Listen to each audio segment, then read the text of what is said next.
Yes, yes. Yes.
That's wow.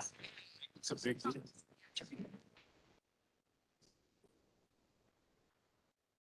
All right, ready to start? Good afternoon, everyone. Jess, would you please call the roll? Regent President Meddy. Here. Regent Vice President Walsh. Here. Regent Adams. Here. Regent Atwell. Here. Regent Bechtel. Here. Regent Bogus. Here. Regent Cologne. Here. Regent Jones. Regent Klein. Here. Regent Miller. Here. Regent Posh. Regent Peterson. Here. Regent Rye. Here. Regent Stanton. Here. Regent Tucker. Regent Underly. Here. Regent Walks. Here. Regent Weatherly.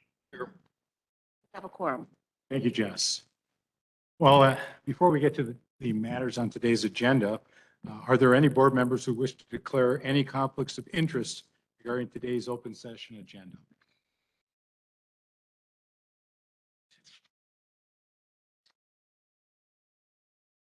We're good. I don't see any. So this is to welcome everyone to the June meeting of the UW System Board of Regents. It's my pleasure to introduce and welcome 3 new colleagues to this board for their first regular session meeting. First, Angela Adams.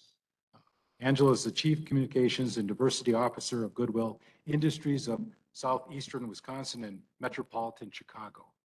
She previously served within that organization as Director, then Vice President of Community Relations. Prior to her work with Goodwill, she served in various other nonprofit and corporate leadership roles, including at Ascension, Wisconsin, and Johnson Controls and Pfizer.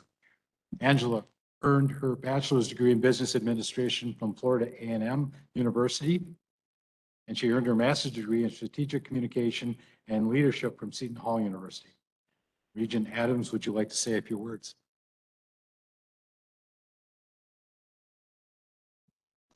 Thank you so much. Hi, everyone.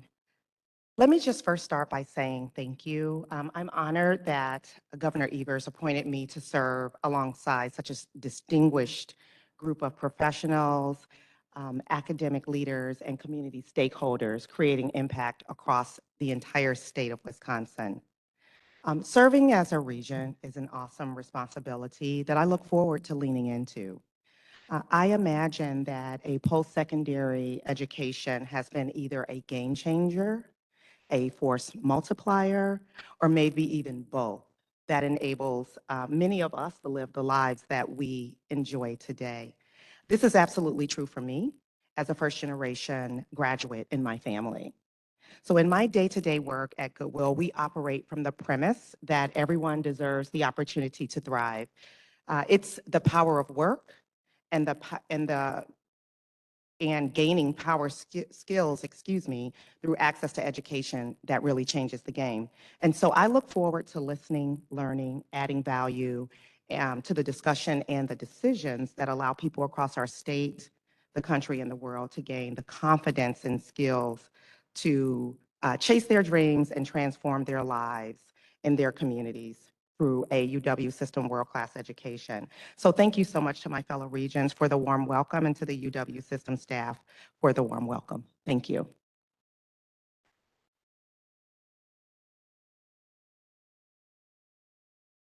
Now it's my pleasure to introduce and welcome Regent Jennifer Stanton. Jen is a student at UW Parkside, where she is pursuing a major in applied health sciences with a pre-physician assistant concentration, a minor in biology, and a certificate in community-based learning.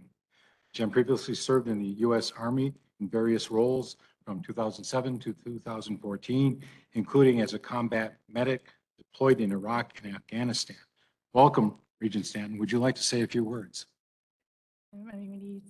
I just want to say thank you to Parkside faculty and staff. They're the ones that put my name forward to this, the governor's office. So thank you, Parkside, as well as Governor Evers. I want to say thank you for the appointment. And thank you for the other regents who have reached out and really welcomed me to the table as a student and just a new person in general. I look forward to the experiences that you guys provide for me and learn a lot, hopefully. Thank you.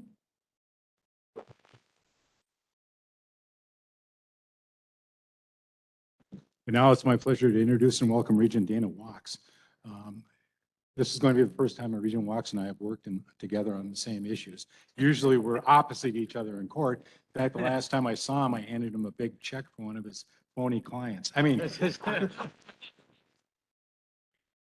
we've had many battles, but they've been very professional, and it's always been a good experience when working against and with Dana. Dana is a lifelong resident of Eau Claire. He has practiced law since 1985. Currently is a partner at Gingras, Thompson and Walks, where his practice focuses on personal injury, medical malpractice, and products liability cases. Additionally, Dana represented the 91st Assembly District in the Wisconsin State Assembly from 2013 to 2019, where he was a steadfast proponent of the UW system, serving on both the Assembly Committee on Colleges and Universities and the State Building Commission, which often handles UW building projects. Welcome, Regent Walks. Would you like to say a few words?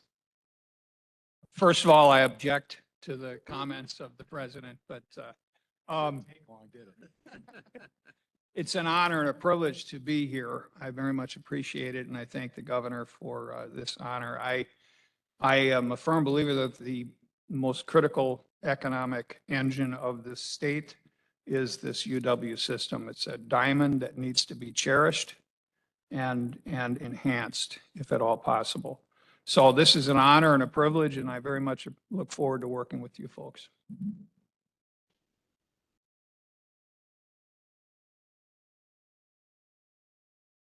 Well, our June meeting is often filled with transitions, welcoming new regents and saying goodbye to colleagues who are leaving the board. Regent Klein recently informed me that this would be her last meeting. Tracy, you've been a wonderful colleague and friend, and we'll miss you and your thoughtful engagement at these meetings. Would you like to say a few words? Thank you, Regent President Manydeeds. Just a couple of quick thank yous. First of all, I have so enjoyed working with all of you, fellow regents. You know, you get appointed, and obviously it's hard. It's a hard thing to get appointed. You have to be in the right place at the right time. But then everyone on this board is so awesomely qualified, and just the good conversations, the good people, the heart in the right place. This has been an awesome experience for me just to be with all of you. And I want to say, chancellors, in the last 6 years, I have come to know that you are all, you make everything possible for all of us at UW. You know, I've watched, these people are the living epitome of the Wisconsin idea. And, you know, we think we all are, but they are the ones who execute, whether that's the Pablo Center at the Confluence, or Vivaldi in the Cathedral of Superior, or, you know, the Water Collaborative. Our chancellors, and there are many, many more examples, make everything roll. And we are blessed with having a super accomplished, and I mean this, group of chancellors. I'm so proud of all of you. One of the reasons we like Jay so well as the new president of the system is he was committed from the very start to working with you and supporting you in the Wisconsin idea and all your efforts in your communities. And I also want to thank our leadership, Regent President Manydeeds and Vice President Walsh. You guys took it at a very hard time, and we had the opportunity to reshape the sort of the UW, or set the table for the next generation.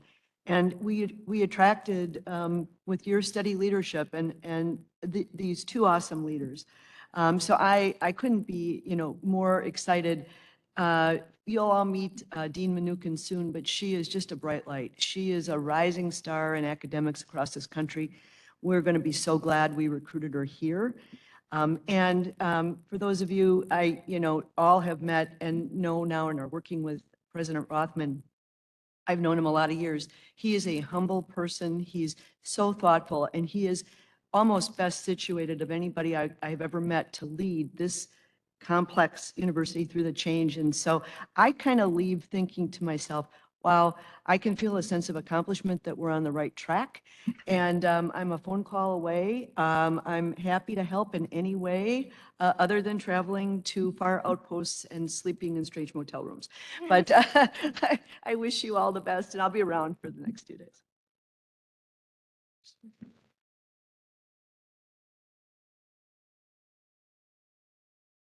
Speaking of President Rothman, it gives me great pleasure to welcome the ninth president of the University of Wisconsin System, Jay Rothman. He took office just over a week ago on June 1st. While he attended our April meeting in Stevens Point as a guest, this is his first official Board of Regents meeting as president, and we're excited to have him on board.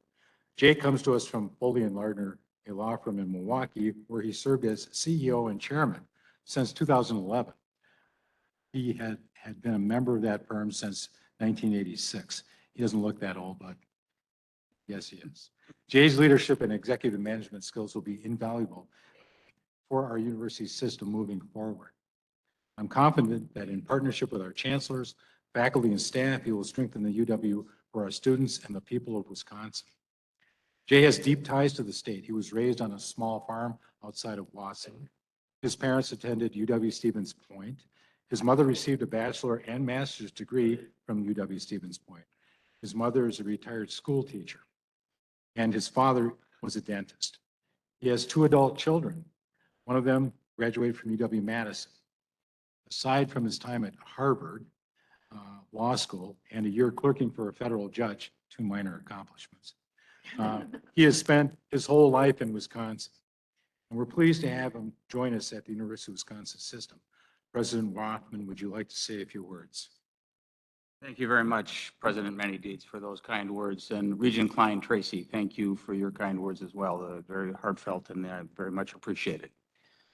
Good afternoon, everyone. It is a tremendous honor for me to serve as the 9th president of the UW system.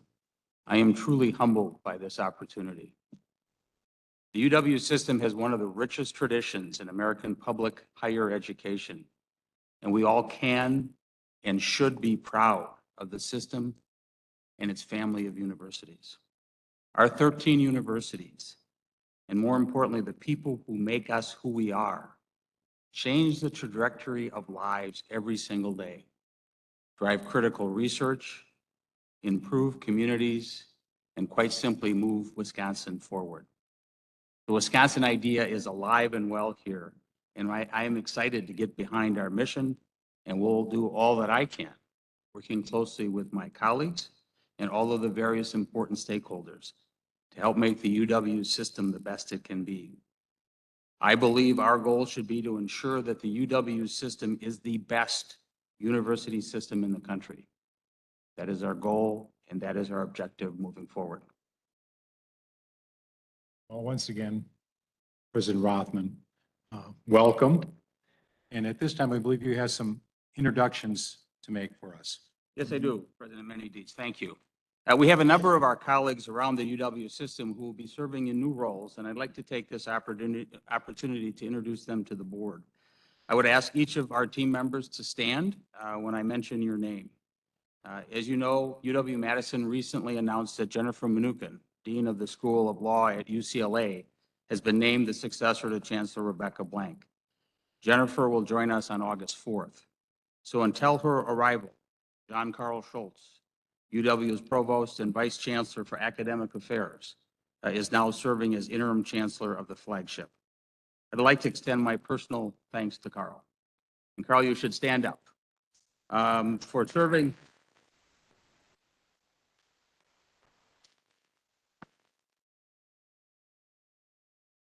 I would like to extend my personal thanks to Carl for serving in this critical role pending the arrival of Dr. Mnuchin later this summer. Carl began serving as provost in 2019 after 6 years as the dean of the College of Letters and Sciences at UW-Madison. He is an Ellie June Gray Professor of Economic Policy in the Department of Economics, which he joined in 1988. In turn, Diana Hess, Dean of the School of Education at UW-Madison and the Karin A. Falk Distinguished Chair of Education, will serve as the Interim Provost and Vice Chancellor for Academic Affairs. Diana, a professor of curriculum and instruction, is an internationally recognized scholar who was elected to the National Academy of Education in 2019. She has served as Dean of the School of Education since 2015. I don't know if Diana is with us today or not. She is online with us, so she is standing virtually. How's that? Now let's turn to UW-Platteville. Tammy Avetovich, previously Provost and Vice Chancellor for Academic Affairs at the university, is now the interim chancellor. She succeeds Dennis Shields.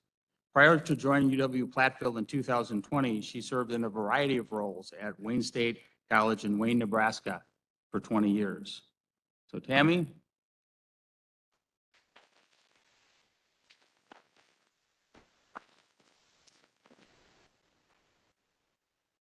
And with one move necessitating another, Wayne Weber, who has served as Dean of the College of Business, Industry, Life Science, and Agriculture at UW-Platteville since 2011, has been named as its interim provost and vice chancellor for academic affairs.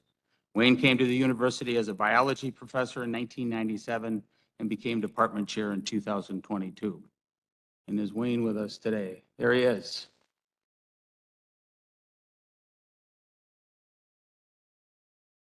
Meanwhile, at UW-Whitewater, John Chenoweth is now leading the university as interim chancellor. John, who has served as UW-Whitewater provost since 2021, previously served as dean of the UW-Whitewater College of Business and Economics. John.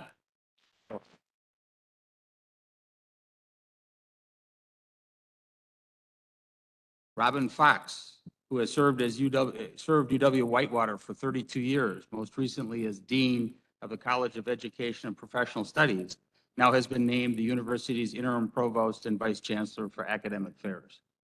Robin.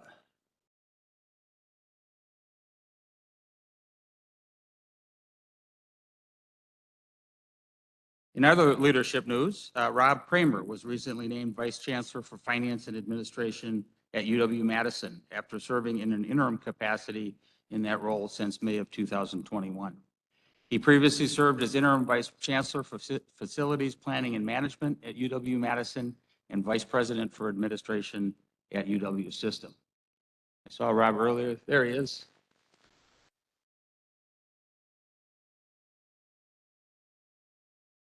As of June 1st, UW-Milwaukee's Johannes Britz is now the interim senior vice president for academic and student affairs of the UW-System, succeeding Annie Morabel Sosa. Johannes has previously served as UW-Milwaukee's provost and vice chancellor for academic affairs, as well as a professor in the School of Information Studies. Johannes.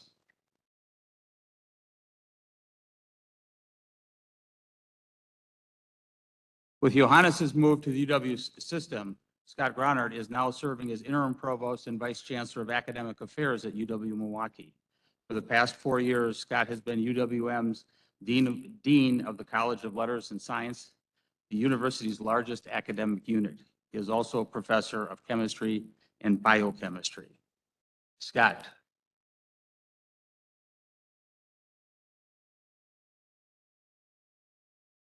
In other UWSA staff news, I am excited to announce that Jess Lathrop, Executive Director and Corporate Secretary for the Board of Regents, will become my Chief of Staff starting this coming Monday.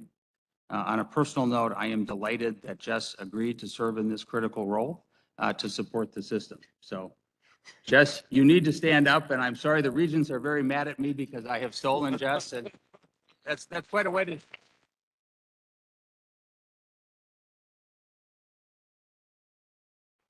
You know, borrowing a very valuable asset from the Board of Regents in your first week on the job is probably not real smart, but that's what I did. But I really look forward to working with Jess.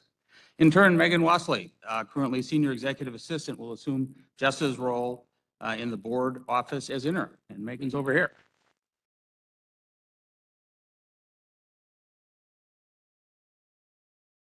We are also saying farewell today to several of our colleagues. After a decade of state service in support of the UW system, Dave Bruchard is retiring on July 6th. Dave currently serves as the Associate Vice President of Corporate Relations and Economic Engagement. Over the years, he has been instrumental in our system-wide efforts to cultivate a strong and growing entrepreneurial ecosystem that drives outcomes related to innovation and business collaborations. He has built partnerships with startups, major employers, and with state and federal government entities, including the Wisconsin Economic Development Corporation. He has also served as a clerk for Research, Economic and Development and Innovation, the Research, Economic Development and Innovation Committee, which focuses on UW System's role in research and community and business partnership initiatives. His leadership has helped advance the UW system's mission, benefiting numerous faculty, staff, and students, and helping build a strong Wisconsin economy. Please join me in thanking Dave for his years of service to the UW system and wishing him well for the future.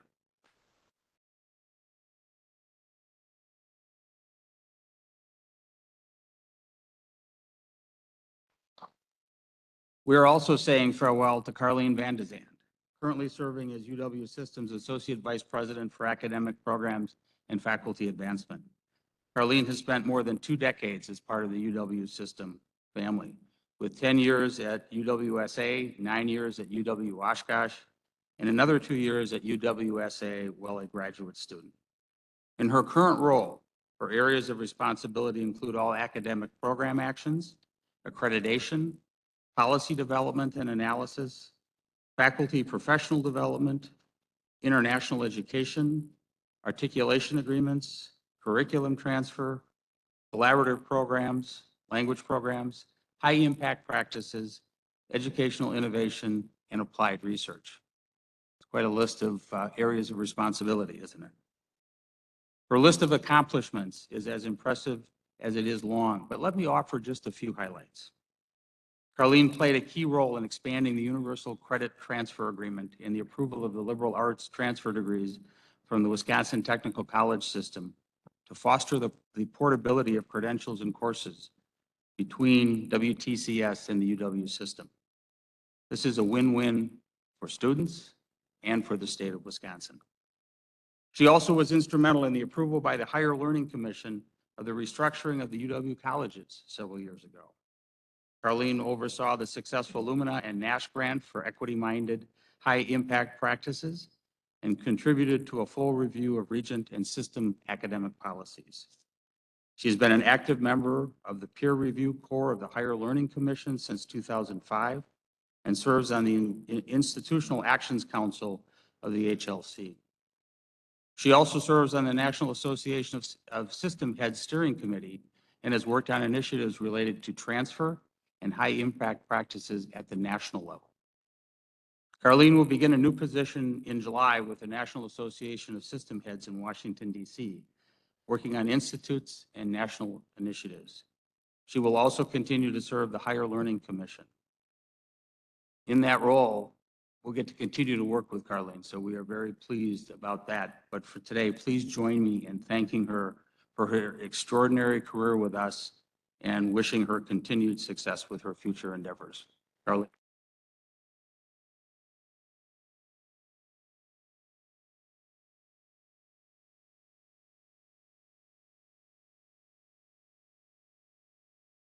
Mr. President, it's back to you. Right.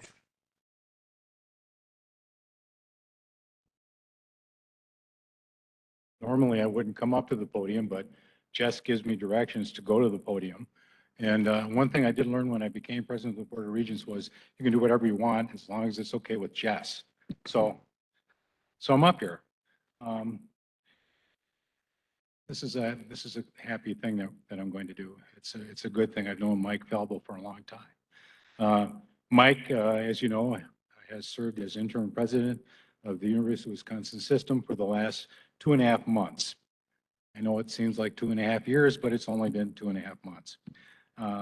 Many of you, these are supposed to be funny things, but are not going to that other career I was thinking of. Many of you who know Mike know that he's always stepped up when it comes to help serve the UW system.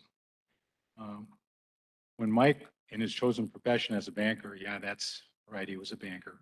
Sorry, Bob. The only black mark on his entire life. Mike accepted an appointment to the Board of Regents. He served as Regent Vice President, Regent President, and his system service did not end there. He has helped the University of Wisconsin in Milwaukee. He and Sheila were campaign co-chairs for their fundraising activities. Mike has served on the board of directors for UW Parkside. His latest active service for the system was to step up when I called him to ask if he would be the interim president of the system after President Thompson left. He agreed pending the okay from Sheila. Sheila agreed, and I believe it was just to get him out of the house. and he immediately began his service as interim president of the system until President Rothman took over on June 1st. Mike will always step up for the system. We can always count on him. He's a valuable asset for the system and for the state of Wisconsin. I believe before I read the resolution, President Rothman has a few things to say. Thank you very much. I am honored to have the opportunity to say a few words in recognition of Mike Falbo. Mike and I go back a long way. I first met Mike when I had the privilege of representing the bank holding company of which he was then leading. I consider him to be a dear friend. As President Menedeeds has just noted, Mike doesn't do anything halfway. Over the past few months, he has given generously of his time to answer my many questions in my transition and has provided me invaluable support by sharing his experience and contacts around the system. With Mike's encouragement, I've had access to his team at the system level, as well as leadership and others at all 13 universities. Mike believes in the strength of the system and its family of universities and has served in so many important roles, including, as President Menedeeds indicated, as a regent and as regent president. He has a passion for education and the extraordinary impact the universities that comprise the system have every single day on the lives of students and so many others, both within Wisconsin and beyond. Mike has done so much to help position me to hit the ground running and address the challenges and the opportunities we are facing. He has given tirelessly of his time and shared his wisdom to help make the leadership transition as smooth as possible. I'm indebted to Mike for his efforts, and I am sincerely grateful. Thank you, Mike. Now the resolution of appreciation. Whereas Mike Falbo has provided an exemplary commitment to the University of Wisconsin system in serving as its interim president between the tenures of President Tommy G. Thompson and President J. O. Rothman. And whereas Mike stepped out of retirement to accept the responsibility without hesitation, drawing on his extensive connection to the University of Wisconsin system, including his experience as a regent, appointed in 2004, and serving until 2015, and being elected by the board to positions as regent vice president from 2012 to 2013, and regent president from 2013 to 2015 during his term. And whereas while serving as UW System as interim president, Mike led the presidential transition team to ensure a seamless transition to President Rothman, team to ensure a seamless transition to President Rothman, whose tenure began June 1st, with the team focused on how to effectively serve campuses and students while assisting the board in meeting its fiduciary duties. And whereas Mike was proud to be serving as interim president during the conclusion of the UW-Madison Chancellor search and the naming of the flagship university's next leader. And whereas Mike is humbled and honored to have recently been awarded 2 honorary doctorate degrees from 2 separate University of Wisconsin universities.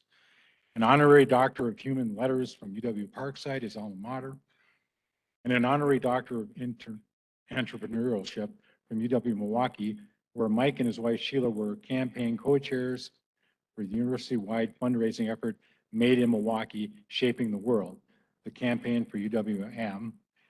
And whereas Mike connections to the UW system run wide and deep, including service on the board of directors of the UW-Parkside Foundation, serving as its president from 1998 to 2000, and being recognized with the University of Parkside Distinguished Alumni Award in 2001, and earning his Badger Stripes as an alumnus of the Graduate School of Banking at UW-Madison. And whereas Mike has long demonstrated an unwavering commitment to the UW system mission of access, excellence, and value both within the system and across the state, be it therefore resolved that the Board of Regents of the University of Wisconsin system hereby commends Michael J. Falbo for his outstanding service as interim president of the University of Wisconsin system and his steadfast support of the university's mission.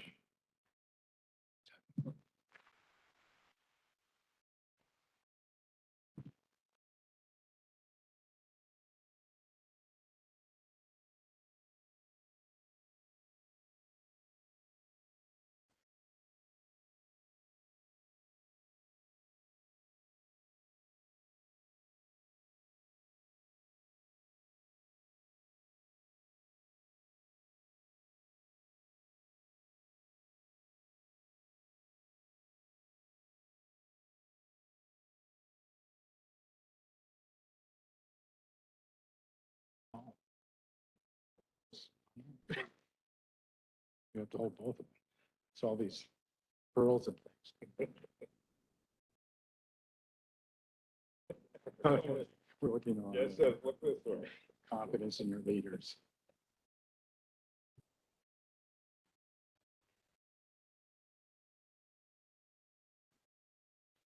My gosh, what do you say after that? You know, something I've always wanted to do, and I don't know if I need permission, but I'm going to try. I've never given a test out.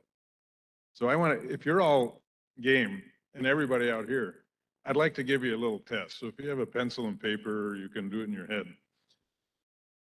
So if you would, pick a number between 1 and 10. Okay? Multiply that number by 9. Some of you have taken this test? Okay, multiply that number by 9. Now, whatever number you come up with, add those two together. Okay, you got it?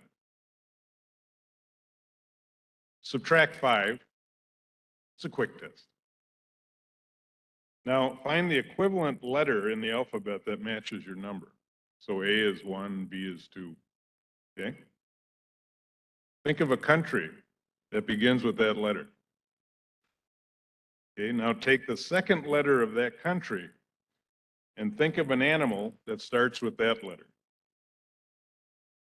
So how many of you ended up with an elephant in Denmark? You passed.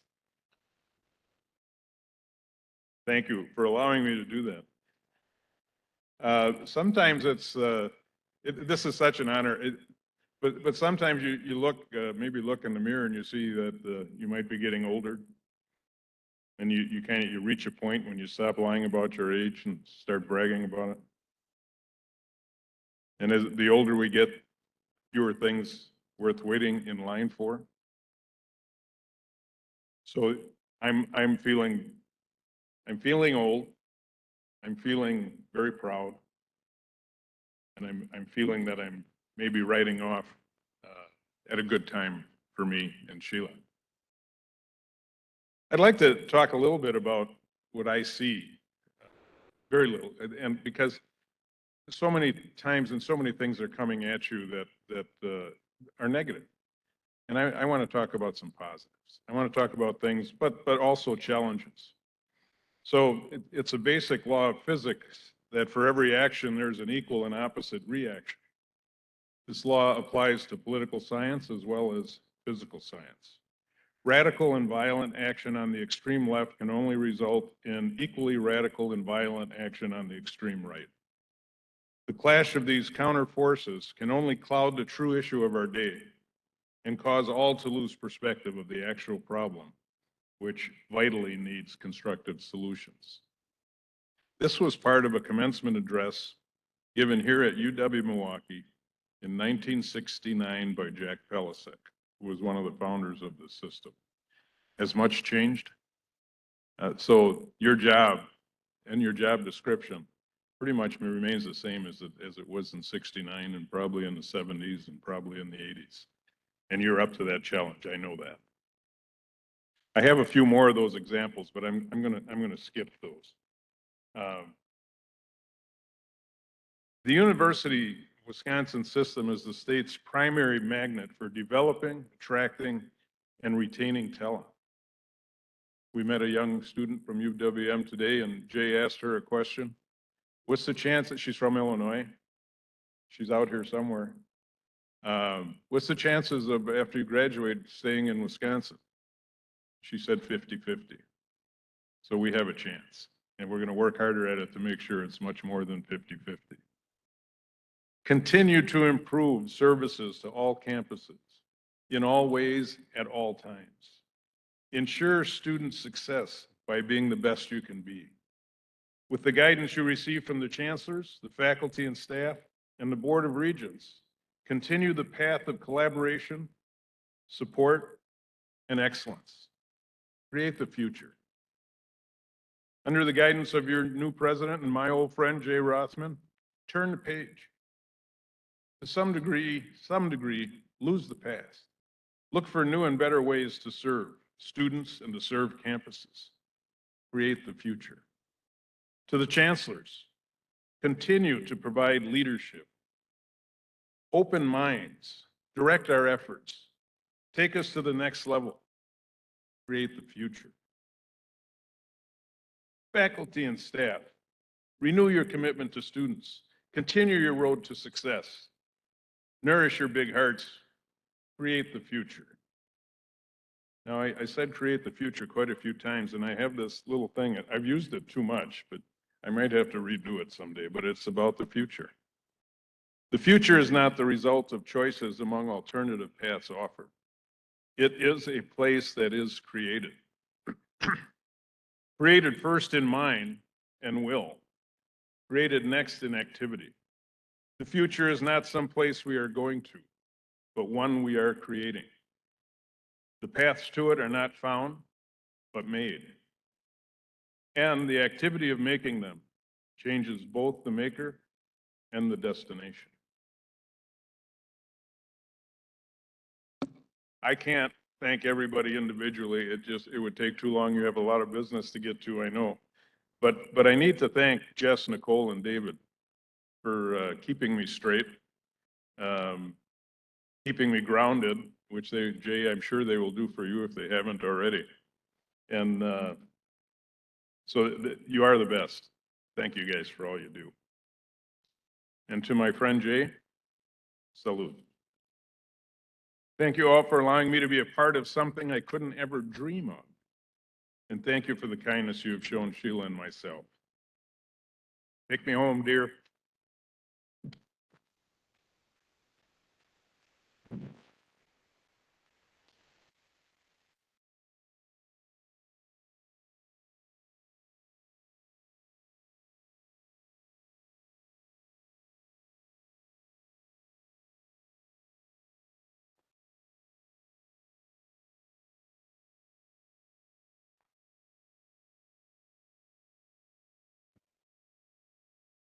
Get the other side.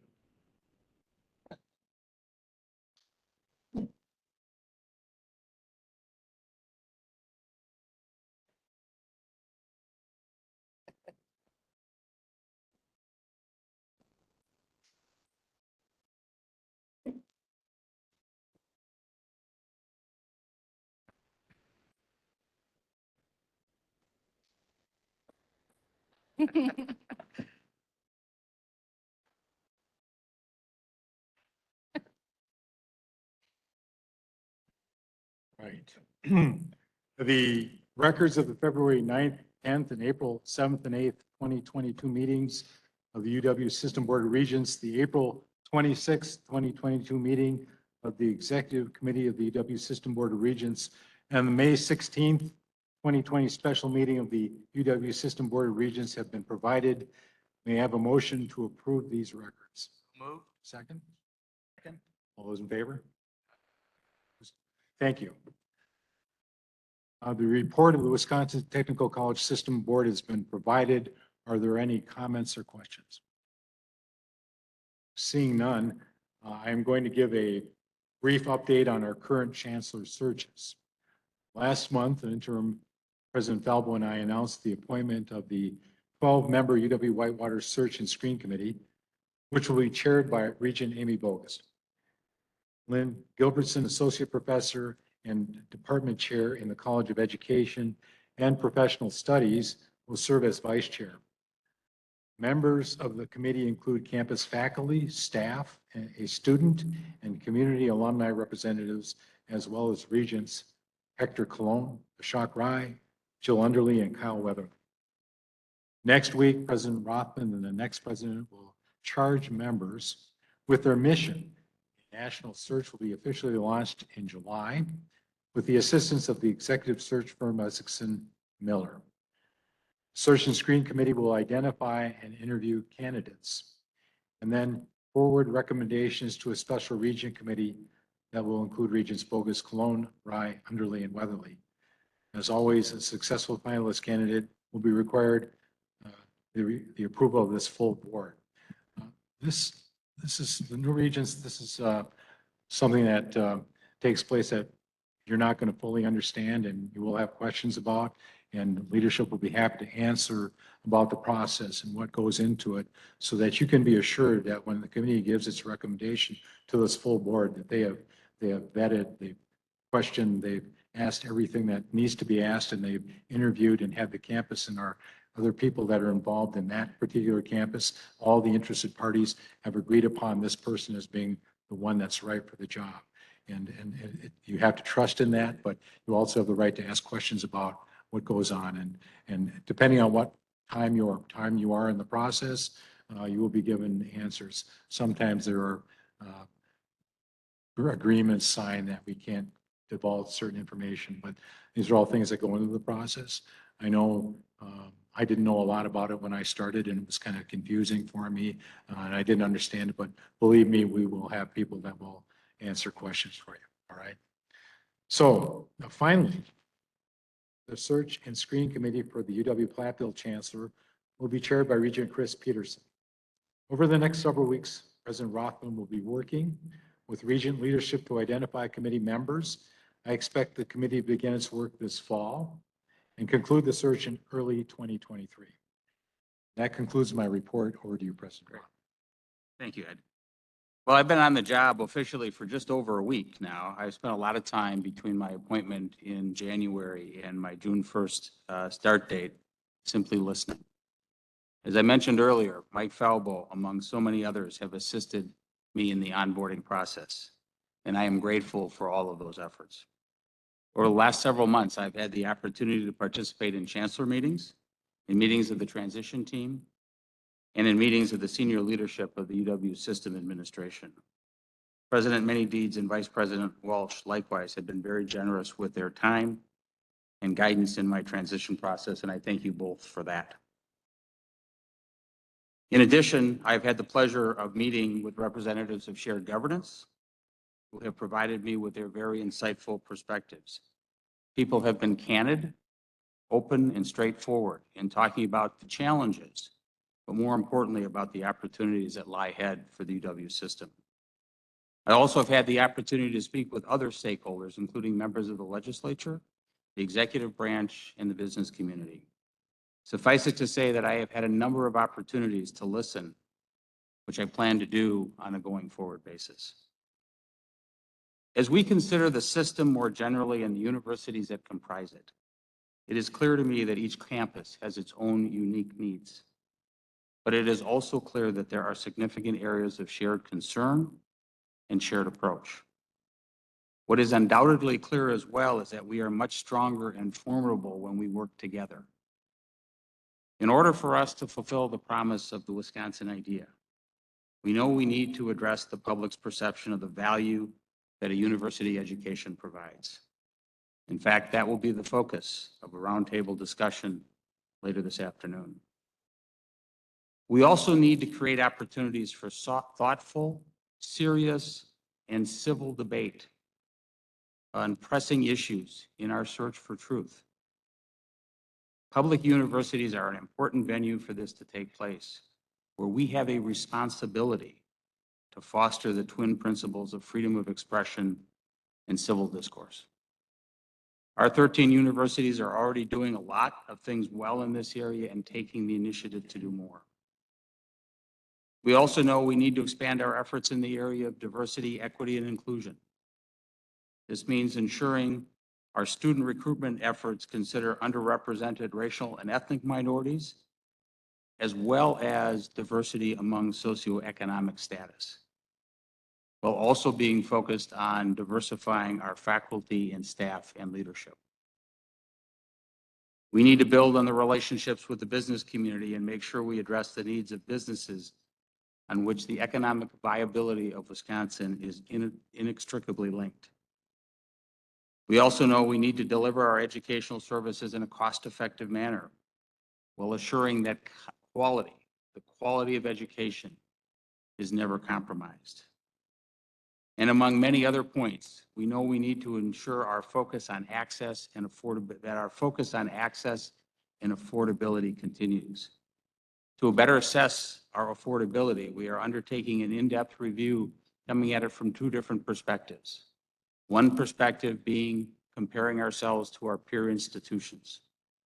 The second is understanding how affordability relates to anyone in a particular economic situation.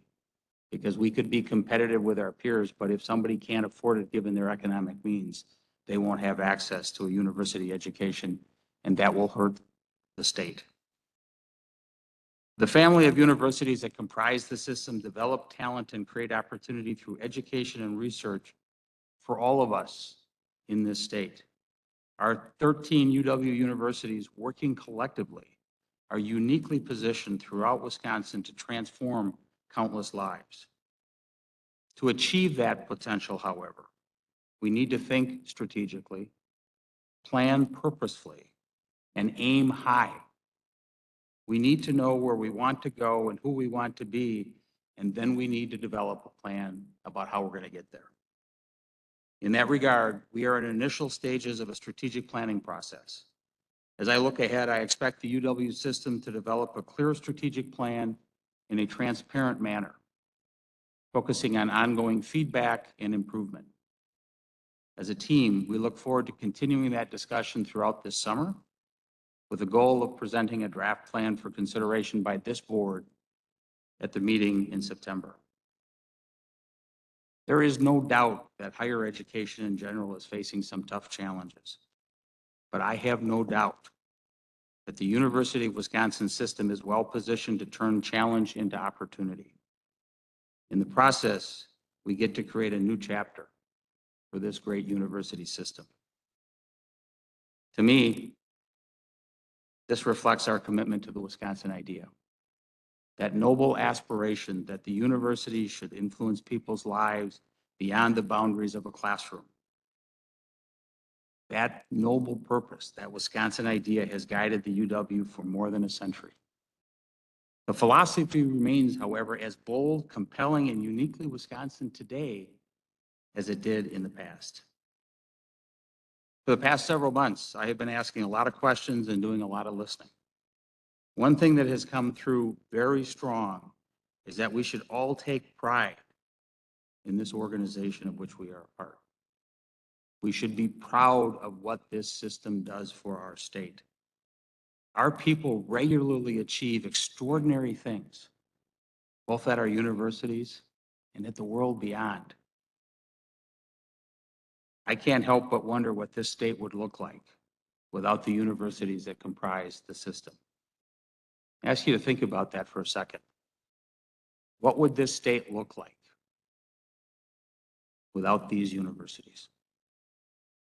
Think of all of the innovation and creativity that happens on our campuses, the cutting edge research, the entrepreneurial drive, and the relentless pursuit of academic excellence and truth. At the center of all we do, of course, is and must be our students. At the kind invitation of Chancellor Mone, I had the honor of participating in UW-Milwaukee's spring commencement just a couple of weeks ago. And I have to tell you, it was unbelievably uplifting and inspirational. So many happy faces, not only of the graduates, but of the family members and the friends. So many people, so many graduates who had seized the opportunities that UW education offers and had put in the hard work to achieve that milestone. It was inspiring, it really was. And it made me proud of the life-changing work that is being done on the universities that this board oversees every day. I think more people need to hear about the stories of what drives our students, what supports our students, and what great promise our students hold for the future. To help in that regard, I have embarked on a new storytelling series to highlight the fantastic and diverse individuals who come to the UW universities to learn and discover their purpose in life. Over my first 100 days in office, we will be sharing the stories of 100 students from around the UW system, both in recorded conversations and in other vignettes that will be shared on social media and on our website. I've done a number of these already, and they are fascinating.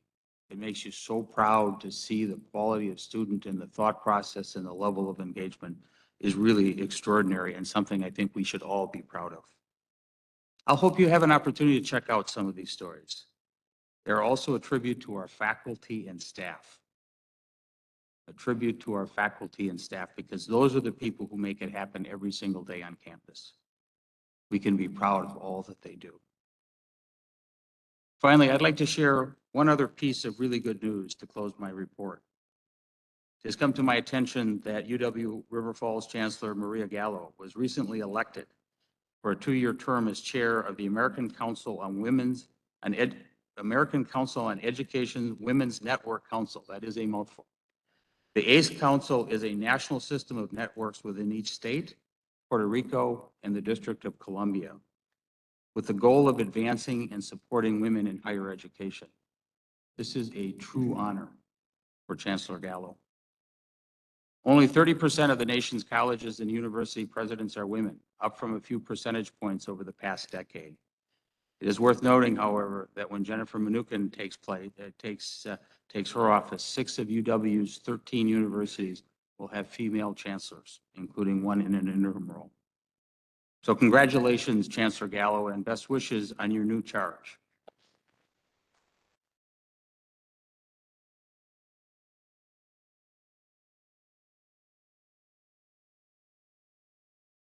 And that concludes my report, President Many Deeds. I'll turn it back to you. Thank you, Jay. On behalf of the board, I want to thank Chancellor Mone and his team for their fine hospitality.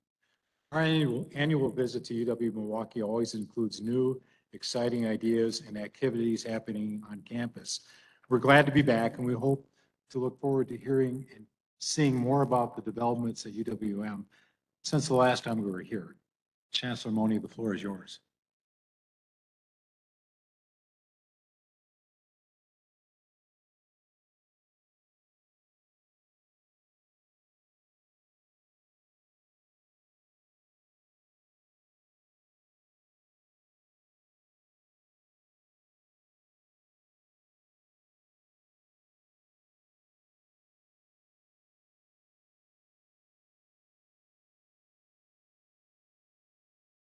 I'm really not checking my email. I'm trying to get my clock set up here. We'll go ahead. Good afternoon. It's a great day. It's a wonderful day to have you here in Milwaukee. It's a real thrill and honor. President Many Deeds, thank you for your kind introduction. President Rothman, thank you for your inspiration. I love your approach, love your engagement. We're going to do great things, and I couldn't be more positive about our future. I want to welcome you all to a setting that's different. Regent President Many Deeds said there's always new innovation going on here, and I encourage you to take a look at the new innovation that's going on at our Student Union building, where there's these great claws reaching and pulling the so-called brutalist facade off. That's literally the name of the architectural style. We're going to have a great new Student Union. Thank you for your support, Board of Regents, for endorsing that renovation to our Student Union building. This hall has got a great history. This is Alonzo Hall. We consider this to be the marquee performance in the University of Wisconsin-Milwaukee. This was from 1927 into the late 1950s, the home of the largest congregation of the Jewish communities in the state of Wisconsin. It's got a remarkable history, and when they moved on in about 2000, we were able to acquire this building. And since then, it has served for hundreds and hundreds of events, and it's just been a thrill for us to have this setting while we're doing the renovation. Including other sites that you'll see would be in the Kenilworth building tonight, where our Peck School of the Arts also has homes, and we'll be on the 6th floor of that. Wonderful views of Lake Michigan, and you'll get to hear some great contributions from our folks in the Peck School of the Arts. So welcome. It's going to be a great day and continued site. We did work on the weather, got rid of that pesky rain that came in last night, and it should be some beautiful time.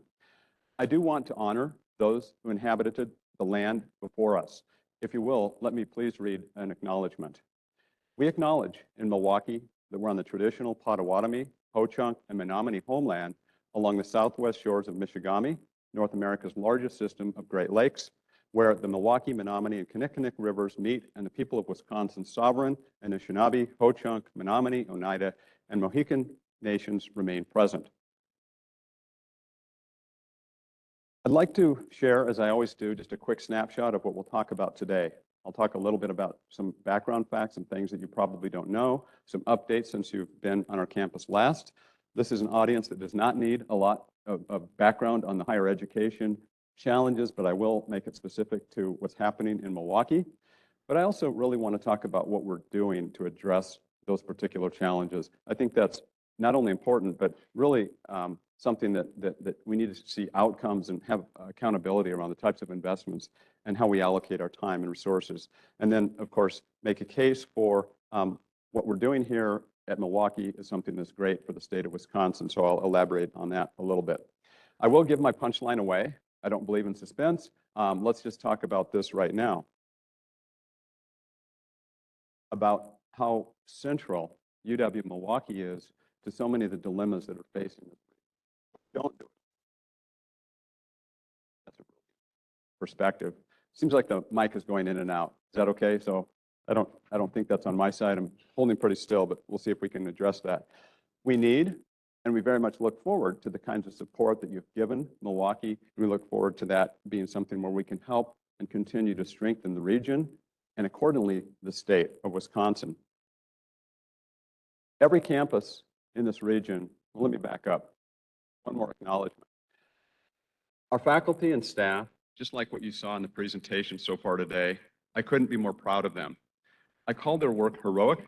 I call it Herculean, to do in many ways the double duty. And I think that's true. My chancellor colleagues across the system would acknowledge the work of our faculty and staff has really enabled us to accomplish all that we have and for why we're here, the students, the way we take individuals and help with their transformation and become so much more impactful in their lives and really contribute in so many ways. What our research does, what we do in terms of the engagement with our community partners. So faculty and staff, thank you for your incredible accomplishments. I also want to acknowledge that what I'm going to say here is actually similar to what you would hear from all of our chancellors. We each serve specific regions, different populations, and it's critically important to recognize the unique qualities that exist in our different areas. So let me share with you the Milwaukee perspective. And this is something that actually is required by the legislature, and you enacted this as a board of Regent policy. So our select mission at Milwaukee, which is unique and there's no other campus that has this particular mission, is to serve as the major urban doctoral research university and to meet the diverse needs of Wisconsin's largest metropolitan area. So that's verbatim from our Regent Select policy. And then there's different things that we have to do to enable that are on the slide that you've already read by now. So that's something that I just want to check before I move on and say, this is a really tall order. To be a Research One university, to have the faculty where they're drawn from and the teaching loads that are commensurate with that and the salaries, that's a burden. It's a financial burden. It's quite different. But at the same time, to serve an access population, particularly with the students, which I'll describe and talk about some of the dedicated resources that we apply, you put those two together and you oftentimes find campuses cannot succeed in those areas. One camp wins out over the other. I've been here, this is year 34 that I'm going on, and I can tell you well about those different camps and how individuals reside. We've been able to make them come together to achieve such incredible status as we have in both research and the accomplishments of our students and alumni. So let me talk about some of those outcomes real quickly, just a quick snapshot. 24,000 students last fall, 83% from Wisconsin. We have, of the remaining 17%, about half of them come from international, half of them come from out of state, primarily Midwest, but we do draw from all 50 states. And we draw from over 1,000 students internationally. We had, as of the last official count, almost 5,500 graduates. 80% of those students stay, live and work in Wisconsin for all time. And then of the first decade after graduation, it's closer to 85%. So we really do contribute an awful lot. We have the greatest amount of diversity in the state. It's an easy thing to claim, easy thing to state. Let me talk a little bit more. I'm going to drill into that. Specifically, 30% of our students are first generation. 30% of our students are students of color. We have 6,000 underrepresented minority students, actually a little larger than that. Almost 7,000 of our students are Pell Grant recipients.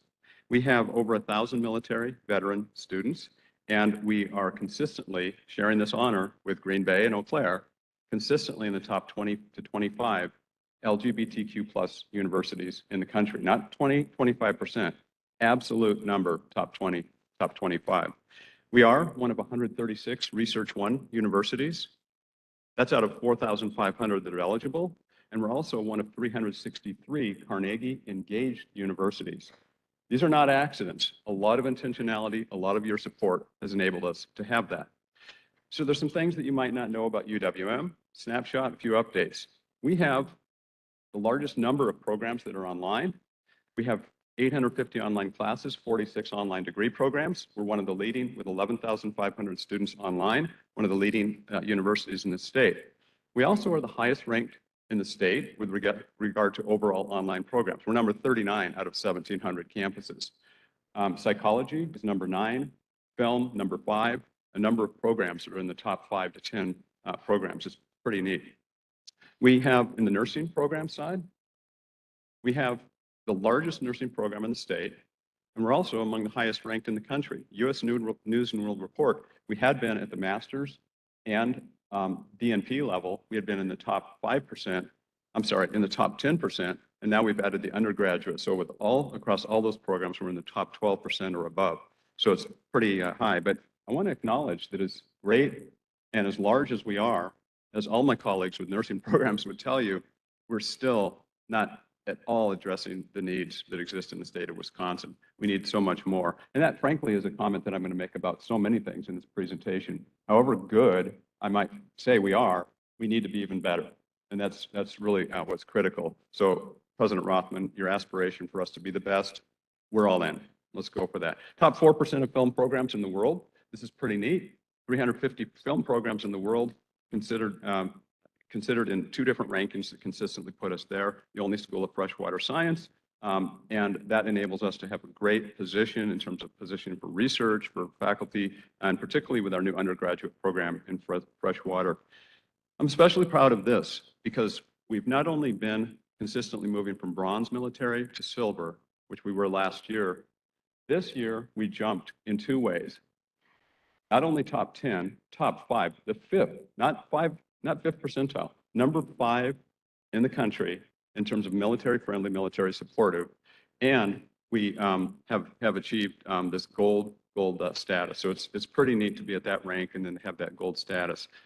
Not, again, accidental. The work of our Military and Veterans Resource Center, Maverick, and the great collaboration we have with the VA and many others has really enabled us to have that type of activity. So, as I mentioned earlier, this is an audience that doesn't need to have a lot of depth on the headwinds that we face, but I want to zip through them. This particular list comes from most recently the Chronicle of Higher Education, May 27th. So it's not too old, but here's some of the perspectives that we're facing. An ongoing decline in state appropriations. Last year, I shared with you a complete slide that showed the history over the last decade of Wisconsin relative to other regional public universities, and in particular, those in the Midwest and also Illinois. And you might recall how Illinois, about 3 years ago, turned their investment around, and they're actually leading the country in terms of investment per student. We continue to be stagnant and be the low point of all of those regional universities, regional public universities. I'm talking about the state of Wisconsin. So no surprise on that. What will be next year? A decade of tuition freezes. No surprise, we've seen several reports and meetings today.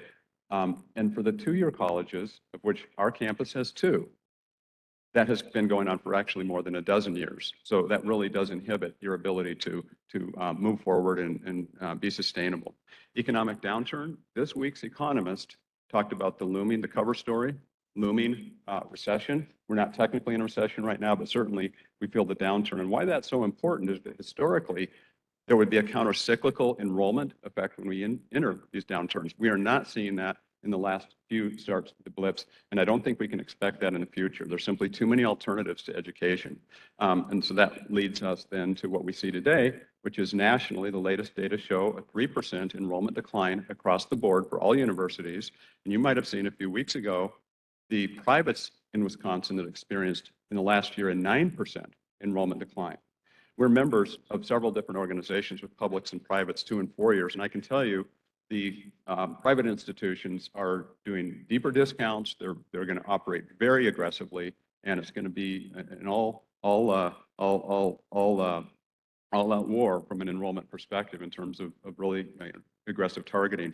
President Rothman, you asked what it would be like without the UW system. And I go back to when I think about the Wild West, I think it would be about the year that University of Wisconsin-Madison began.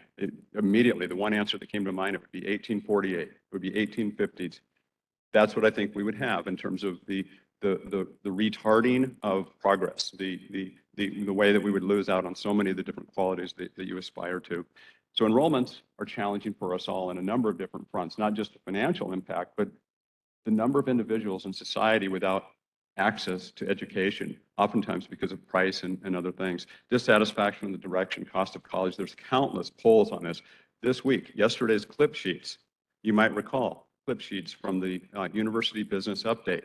Gen Z, what was the stat? 50% of Gen Z dissatisfied, doesn't think that college is the answer. What do they want? That report said three things.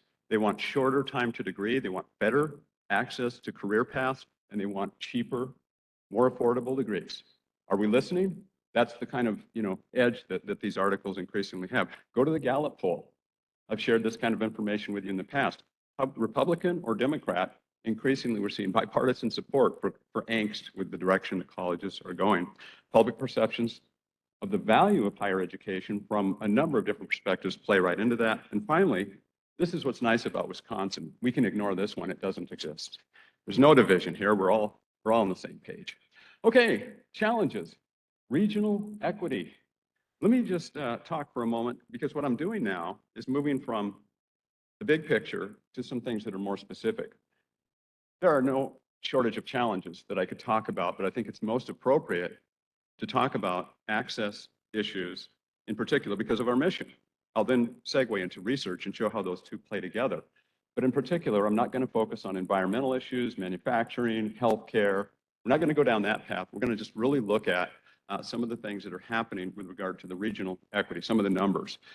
So with that as a background, there's a number of indices that exist. MMAC, the Metro-Milwaukee Association of Commerce, a number of other groups, the Hispanic Collaborative, other groups that have put together, commissioned some of the work in this area. And then there's independent outside analyses. So I draw from both of those in terms of really these data points. And I could go through pages and pages. In fact, in previous years, I brought it down to 3 or 4 key points. First of all, in a grim way, Milwaukee at or near the bottom of both African American and Hispanic well-being indices.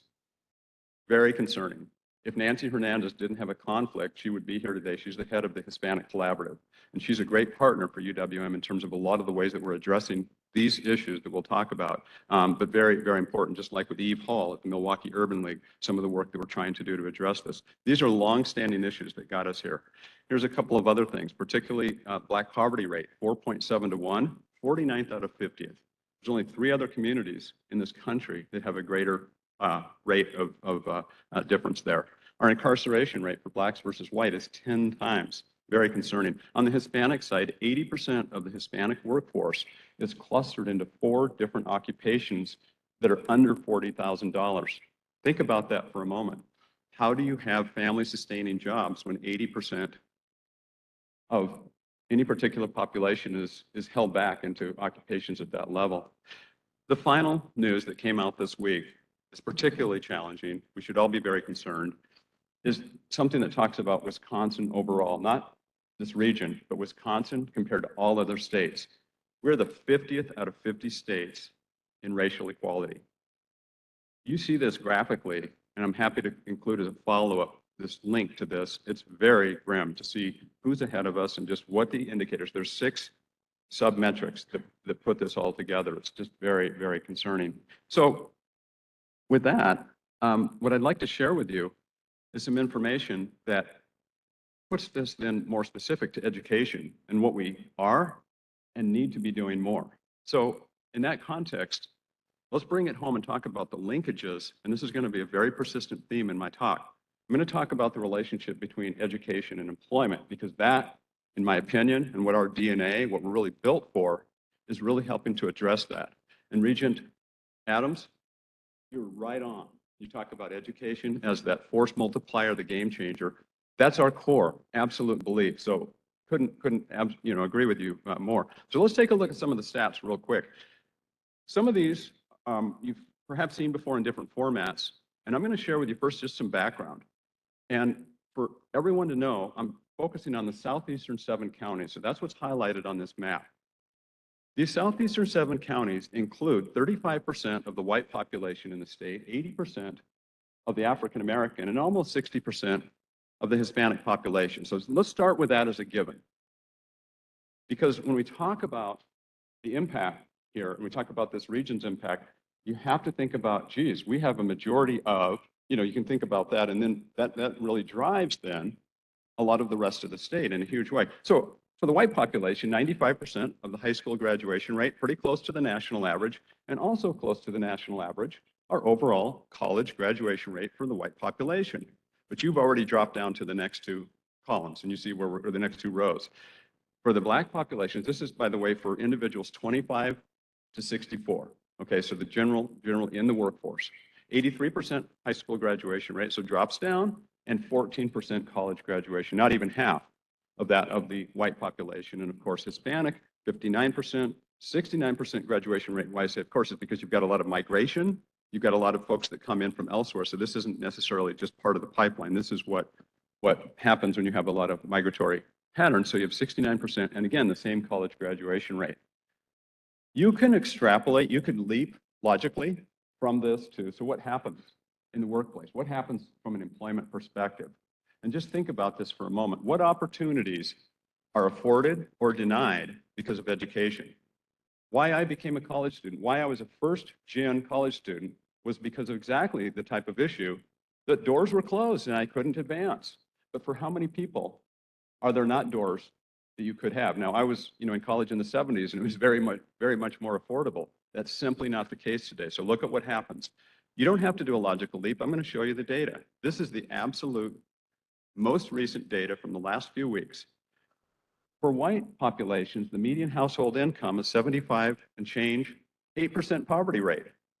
Black, 35,000, 27%. Hispanic, 45,000, 21%. Now go back to what I mentioned earlier, the percent in the state, and think about what we're saying. 80% of the African Americans in the state of Wisconsin are at a 27% poverty rate. 60% of the Hispanic population in the state of Wisconsin is at a 21% poverty rate.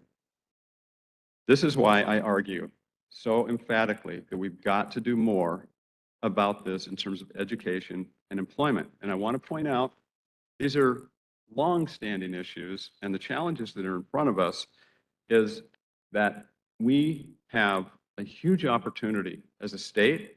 But if you look at, again, why I showed those particular populations, we have that responsibility, and as an access, with your charge, as an access mission, we really are trying to get in front of that in a huge way with these twin pillars. So what are we doing about it?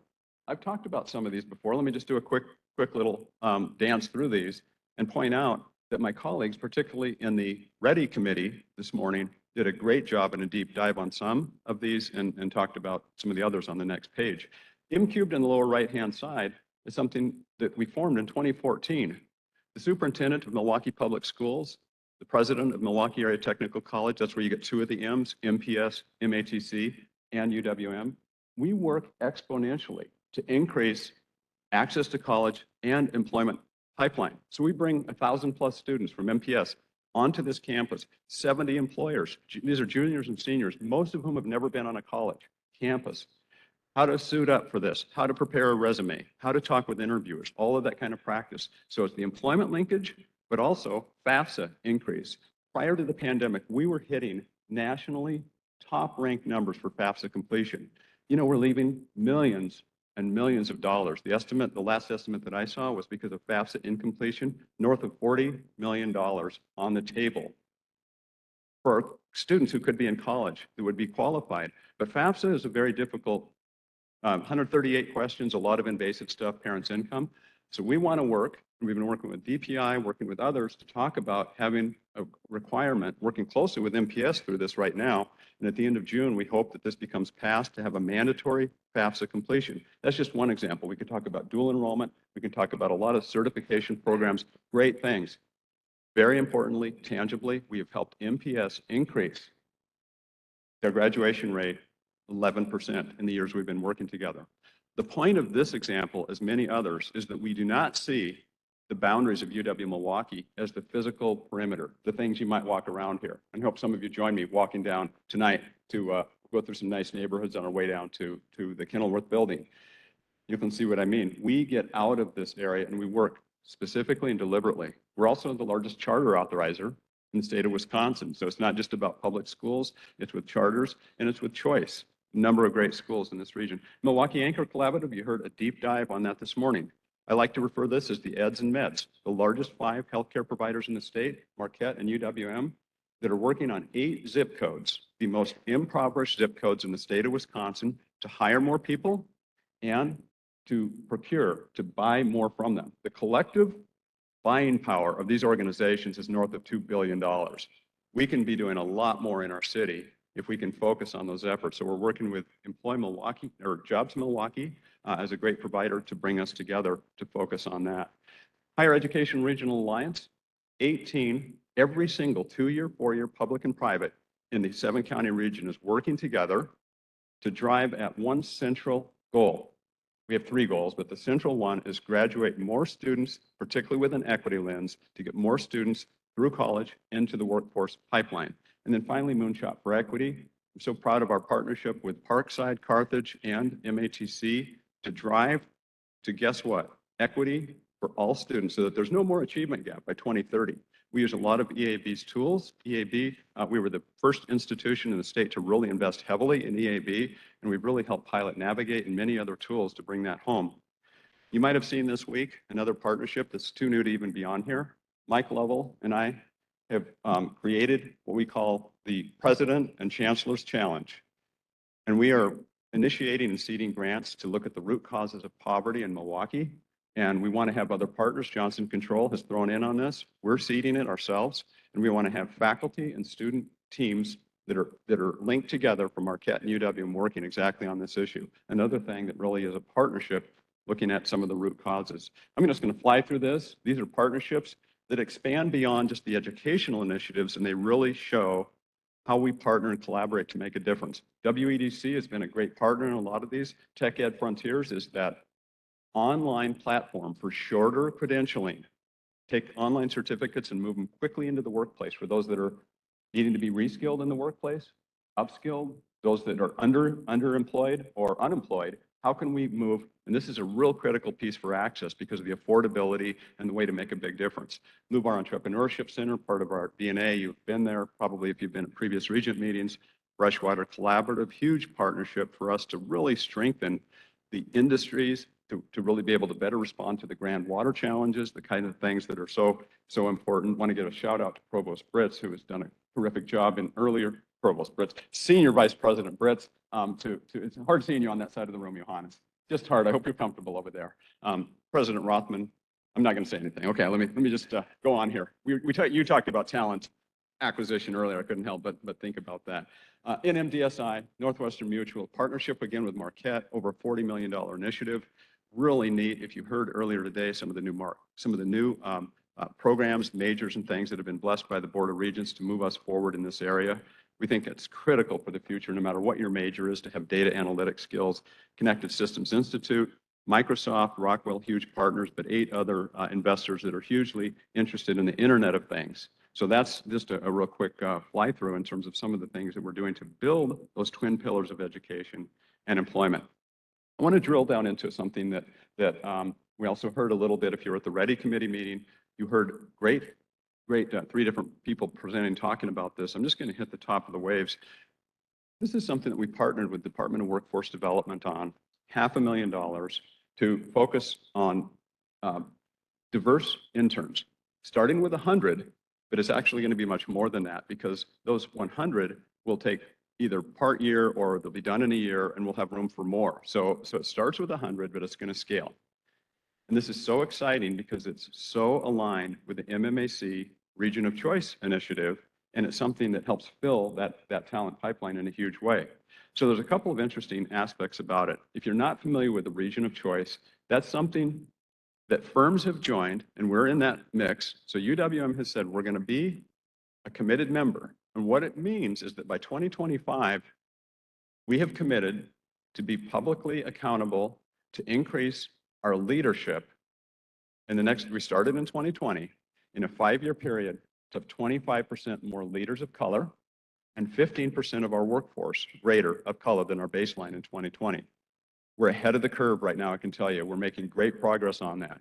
But what's fascinating about this and what MMAC has recognized is that we're actually a huge part of the answer to that diversity quest that over 120 companies have signed that pledge for.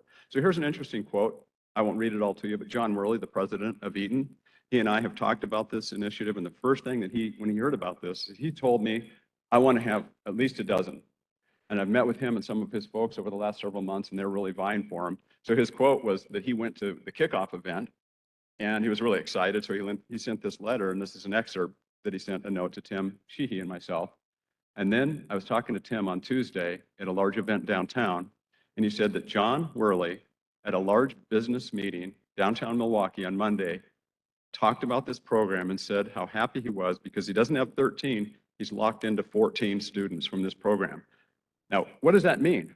If one company is getting 14, think about this. If 3 or 5 companies get in the double digits, there's going to be an incredible appetite for a lot more students. And that's exactly what we're seeing. So Tim and I talked about having a business community match. And so Tim's going to help on the lifting on that front. And we anticipate going forward either possible DWD or other ways of funding this, but it's hugely important for that talent pipeline. But go back to what I said earlier in terms of the demography and where we're at. This is what we need, but also the programs that I talked about address the fact that this is a long game. We are not, by putting more college graduates out, going to change things overnight. And in fact, the pipeline coming into college, the reality of what we receive, doesn't always have all the academic preparation, doesn't always have some of the cultural expectations, because nobody had gone to college in a lot of the communities. I was from that type of community. It's really hard when you don't have role models. You don't have savings built up. So we have been working exactly on those components. And that's why we work with MPS, why we charter schools. We want to have pipelines that are culturally preparing, as well as academically, as well as economically preparing people for college. It's a whole package, and you only get that when you look at everything from an early stage on. So these are some of the things that we are working on. Now, nobody can tell the stories better than our students. So I'd like to share with you some of the excerpts from some of our students who graduated recently.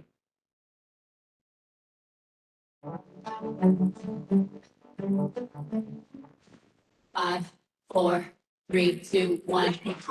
Level up, level up, level up, level up, level up, level up, level up, level up, level up, level up. My favorite UW memory is being involved in student organizations. As president of a human rights organization here on campus, I was able to create crew necks where we donated 100% of the proceeds to refugees. We ended up shipping hundreds all across the United States.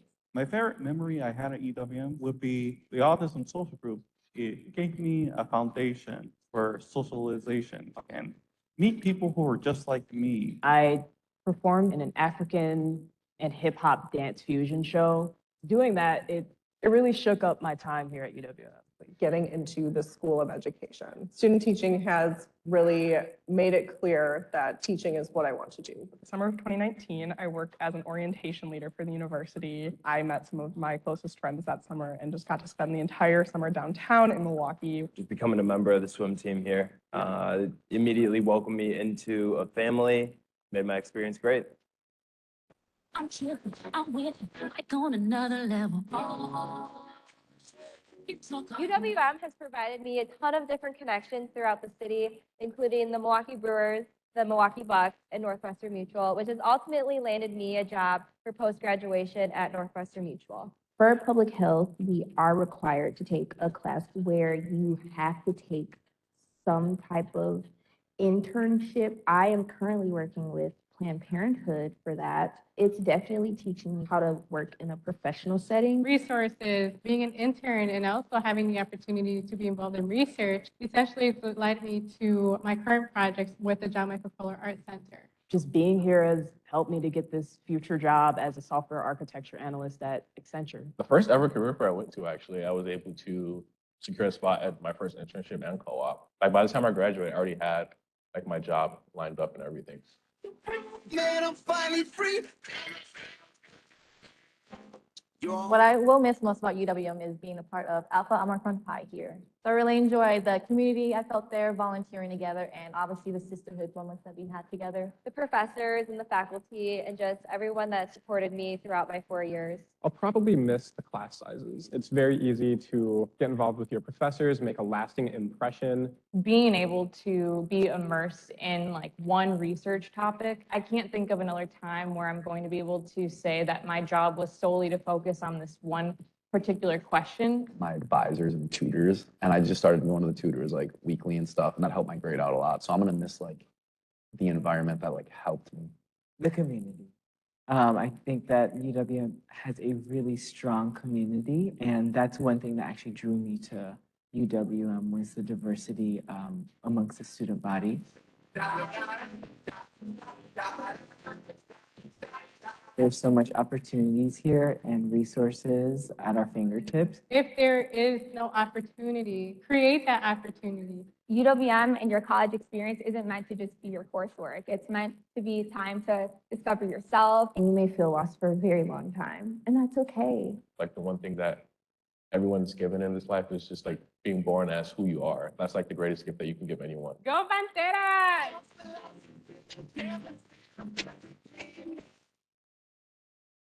Love that video. Love those students' perspective. Let's hear it for them, please.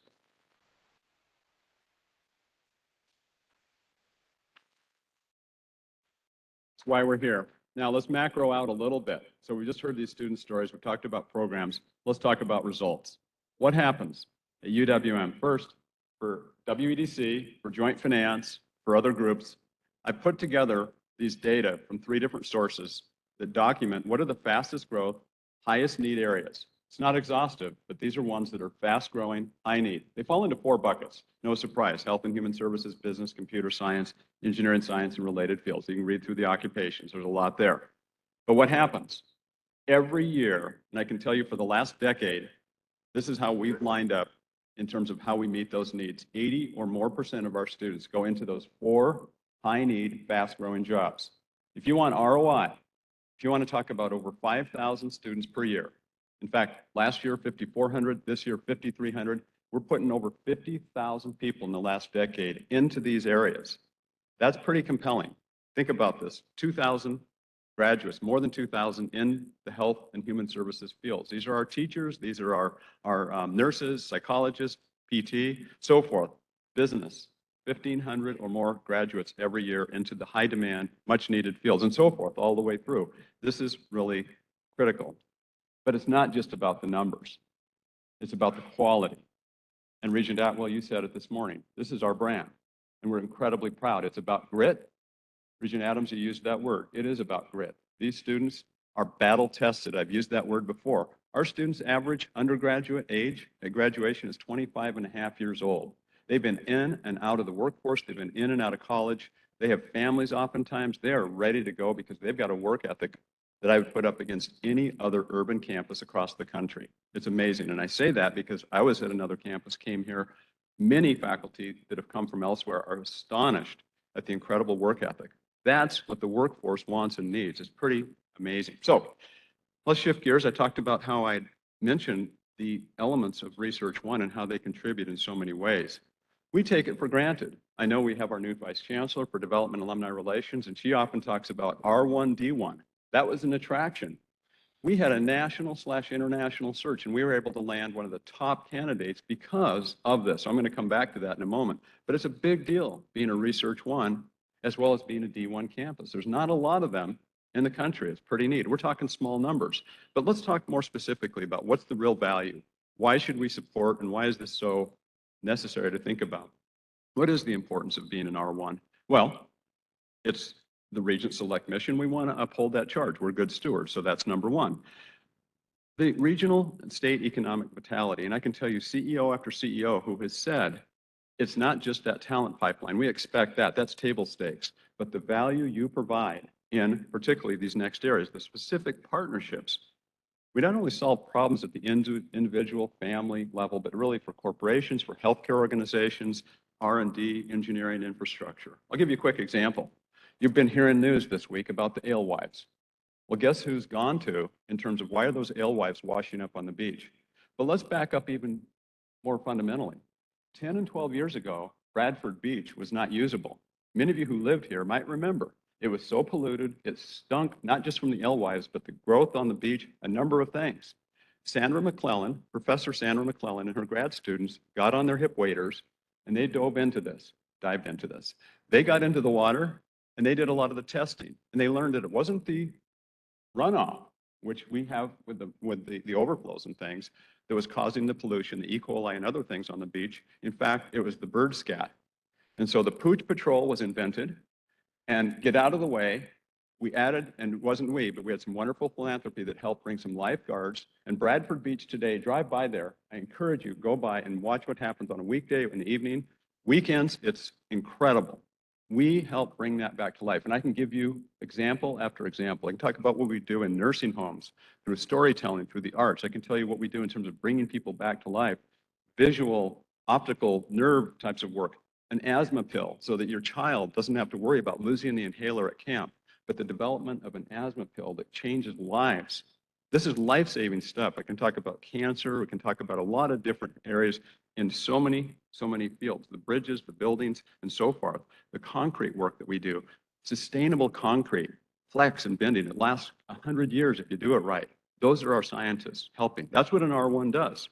Attraction and retention, I already talked about that in terms of students, faculty, staff, corporate headquarters. I can't tell you how many times we work with business alliances, business commerce groups, because they want talent. They need talent. And we can't do this alone. It's really in collaboration with others. And finally, prestige and brand enhancement. I think we're all proud of having, that, and other states that have that. It's an incredible thing. All that's the reasons why, but let's talk about now the real risks. The risks are that while we earned this high rating for the third consecutive time, we first got it in 2016, we're not going to be able to maintain that without additional resources, without commitment for the future. The types of metrics, there's a number of different metrics, but it's really focused on the number of PhD graduates, postdoc activities, research activities, and expenditures. And those have been declining. And it's very difficult to do this without our talented faculty and researchers. Just to put some numbers on this, we were at about 810 on our main campus a decade ago, and we're at 590 today. So that's over a 25% reduction over that period. It's hard to maintain these particular objective outcomes when you don't have that research faculty growth. Let me bring a story or two together to show you the kinds of challenges that we're having. We celebrated the third time getting our research one about a month and a half ago. And some of you may have been at that. We had a number of elected officials, a wonderful celebration. I do think there was something else going on that day at System. I can't remember what it was. There was a little conflict, but we had a wonderful celebration. We bundled this with our undergraduate research symposium. Really neat to see the posters, really see those engagements. We had two different speakers. Karen Frick, distinguished professor in neurosciences. We hired her from Yale over a decade ago, and she's got this really impressive lab, a group of students, undergrad and graduate. And you can meet them in the summer because we do some real neat honors programs and some great things where students who get involved with her lab. So she spoke, and she's spoken to the Regents before. You might remember Dr. Frick, really impressive. She was talking about how proud she was and great comments. We then followed that with Dr. Ivy Hugh. Ivy Hugh is a professor in architecture and urban planning. She focuses a lot on transportation systems. She gave some very nice comments, but what wasn't known to the audience, and what I'll tell you now, is that Ivy Hugh was recruited by University of Florida at a much higher salary, much larger startup package. And this is just one example, and I won't ask Johannes for how many, but I think you'd have to show per year at least double digits in terms of the faculty attrition because of poaching. When I go to national conferences and I'm on a number of boards, when people see my name tag, if they don't know me, they'll say, "Oh, Mark Mone, nice to meet you." And the second thing that oftentimes they say is what a great recruiting ground Madison and Milwaukee are for our top faculty because of pay. And I've had more apologies. University of Massachusetts, Lowell, I can go down the list of it's just sad. It's just, you know, really something that makes it difficult to maintain that when we have such good faculty and there's so many opportunities. So what are we doing about this? I talked to you about issues in education and employment, but what are we doing to strengthen our own case? Well, a number of different things we've been working on. Our strategic plan has 8 pillars. We call it the 2030 Action Plan. We oftentimes have recognized we did this, you know, we started this work in 2018, we began implementation in 2019, and then 2020. It's like 2030 accelerated to right now. We need to start changing. We need to be more nimble. We need to do a number of things. So streamlining our curriculum. We need to get students through in fewer credit hours, but that's hard in an access university when people have off-ramps because they come back 3 or 5 years later and maybe they've changed majors. So they have 73 credits. Not all of those are going to apply today to that new major. So it's really hard to get that number down, but we're working it down. Reorganizing schools and colleges. You approved, as the board, our move from 14 to 10, and that's step one. In the future, I could see us becoming, you know, there's efficiencies here, but there's also, more importantly, effectiveness. Students have more common pathways through fewer schools and colleges. There's a lot of smarts involved with this. And then, of course, growing our endowment. And this is something where we know, given state funding in our history, our goal is to get this to $500 million. You've heard in other presentations today about previous campaigns, but recognize that campaigns aren't always about endowed funds. In fact, it's about half and half. So we need to raise $1 billion to get to $500 million. We are sitting at, we have over 200 million in our foundation today, but pure endowment is about 150 million of that. So the other things that we're working on, diversity, equity, and inclusion framework. You've heard some aspects of that in previous presentations, but I would put our DEI framework up against any in the country.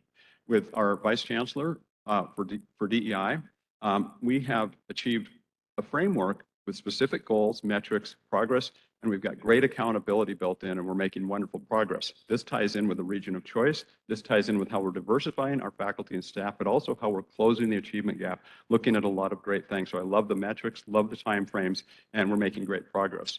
An excellent one to mark on. And then our own investment, both base funds and one-time funds, reallocating and supporting these 4 areas. We've got to grow. We've got to strengthen enrollments. I think all my chancellor colleagues would say, absolutely, this is kind of job one. It enables so many other things because of our funding models today. Student success, closing those gaps, providing opportunities for experiential learning and so forth. Research, underscoring that as an R1, and of course, DEI. Those are areas that we're supporting in ways that we never have before. The reallocation of these funds is significant, massive, massive amounts of reallocation. What do we need? I don't think I'd be alone in pointing some of these things out. Well, operating budget, let's talk about GPR funding that supports uniquely what we're doing. Increased access to higher education. What do I mean by that? Different models. Remember that university business update from yesterday. What is currently offered is not meeting the needs of the workplace and of students, although there's always going to be room for the 4-year degree, master's, doctoral. We're seeing complete changes, significant transformation in educational demands, what we're seeing that's going to work. So that's what that means. And then support, no surprise, for particularly our strategic initiatives and the URMs, the underrepresented students that are so central to the future of this state. Capital budget, you're going to hear a presentation next that's going to talk about, in particular, replacing and renovating buildings that are aligned with STEM, healthcare, other high demand areas. That's what we're trying to do. Many of our buildings go back to, you know, they're beautiful buildings in many ways if you walk around campus, but a lot of them go back to the turn of the century. This is down in Women's College, and you know, a lot of those buildings need much more than renovation. What you see at the Student Union building today, that's just another example. So to wrap up, thank you for listening. Thank you for engaging. Thank you for being the supporters that you have been for us for so long. A few final thoughts. Because of the legislature's requirements, because of your policy, what you expect from us, our select mission does require something that's unique. There's no other campus that is asked to do what we do. We serve Milwaukee, but the larger region in particular, which is the largest metro location and also the state's most prominent economic hub. I did state earlier, and I want to come back to this and embellish it a little bit, the UWM is centrally important to address the dilemmas facing this region. How else are we going to address the equity issues? The fact that this state is ranked this week as the bottom. You've heard me say many times before, in high school, we have the greatest achievement gap. We're about the 40th. For black and white high school achievement, we have the greatest gap. For Hispanic, it's in the close to 40th state out of 50. Well, now it's even bigger. It's more profound. It's across all education is what the report this week shows. So we're not making the headway that we need to be making. I argued there's three key reasons for that in this conversation, and they really focus on talent, innovation, and those twin pillars of education and employment. On the talent front, we're the largest provider of talent with the largest population of diverse students by far in this region, with 80% of our graduates entering fast growth, high demand areas. The talent shortage, if we don't face it, is holding Wisconsin back. Ask any employer. I wrote an article when I was the chair of HERA for several years, and the opening article was talking about ask 9 out of 10 CEOs, because we interact with a lot of CEOs, and they'll tell you talent is their shortage. And people like the article, but then I'd get this quip: who is that one CEO who doesn't need talent? Think about this for all of you as employers. Who isn't in line and really trying desperately? We can help overcome those shortages if we are smart and if we make the types of investments and overcome those shortages in nursing and healthcare, computer science, engineering, architecture, business, and so many other high demand fields. Second point, innovation. We respond enthusiastically. It is our DNA. We love challenges. That's what this is about. As an R1, who we are, why we've been able to attract and retain the people that we have.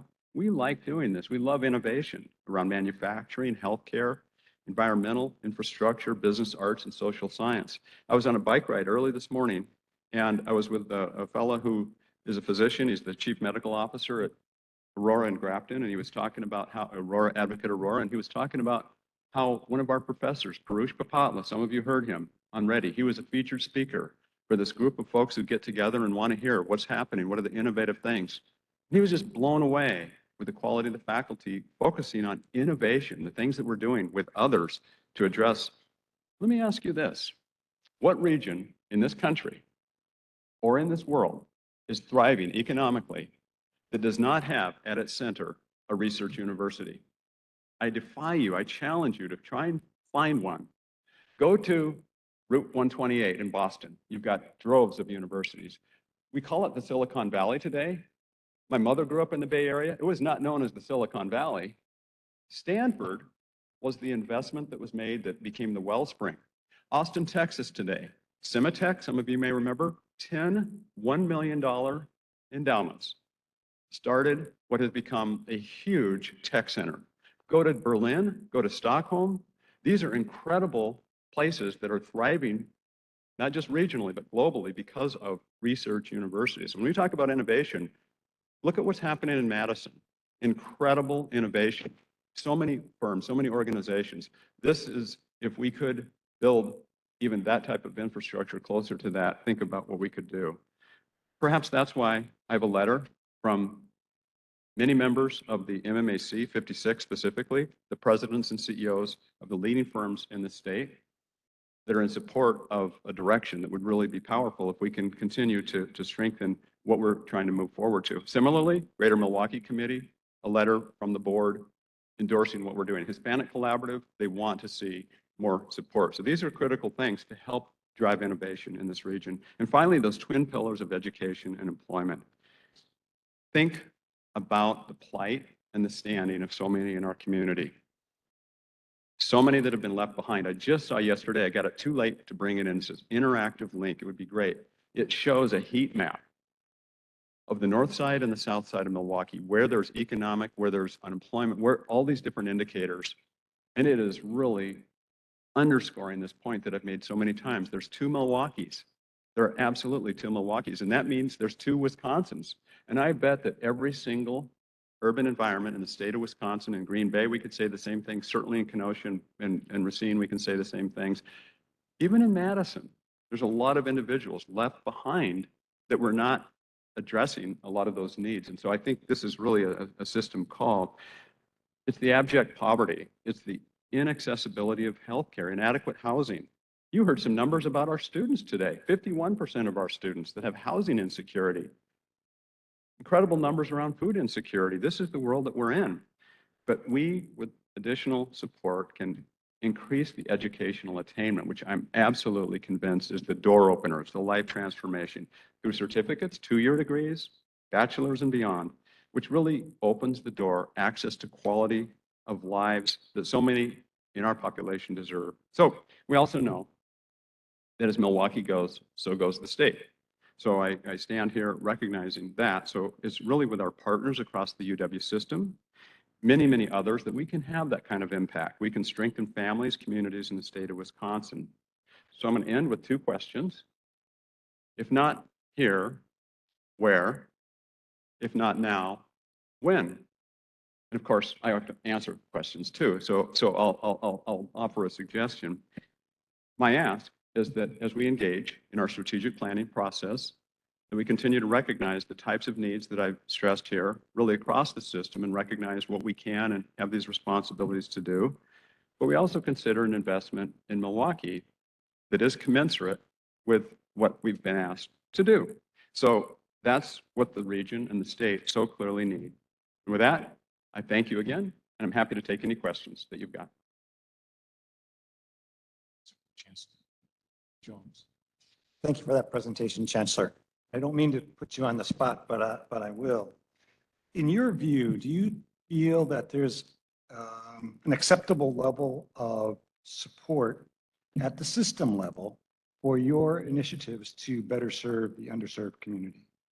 Well, the question was, is there adequate level of support from the system level to fulfill what we need? I think we'd all value more resources. I completely recognize that there's a pie, and that pie has been shrinking, and it's very difficult to advance us without also advancing others. So I think we need some creative, innovative solutions, some great ways for us to move forward. We'd certainly benefit, and I'll say this, we could advance so much further, faster, with additional resources. So it's a question of how much do we want to realize.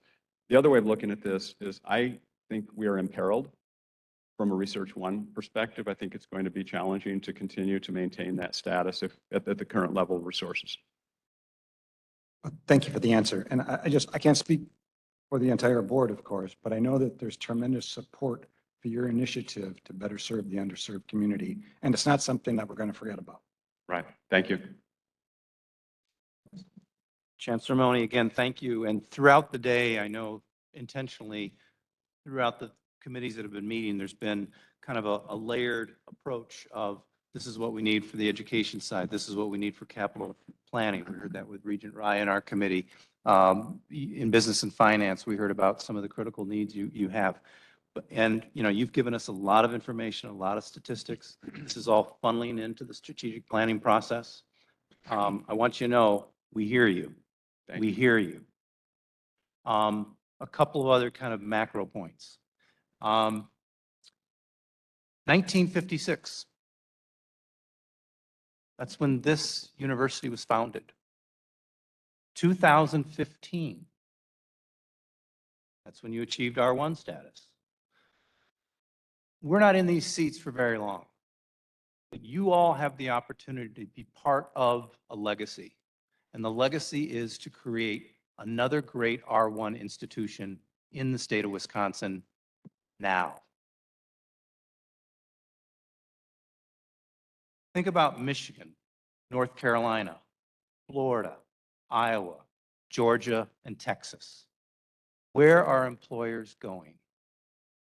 Why do they go to Texas? They have University of Texas, and they got Texas A&M. Why do they go to North Carolina?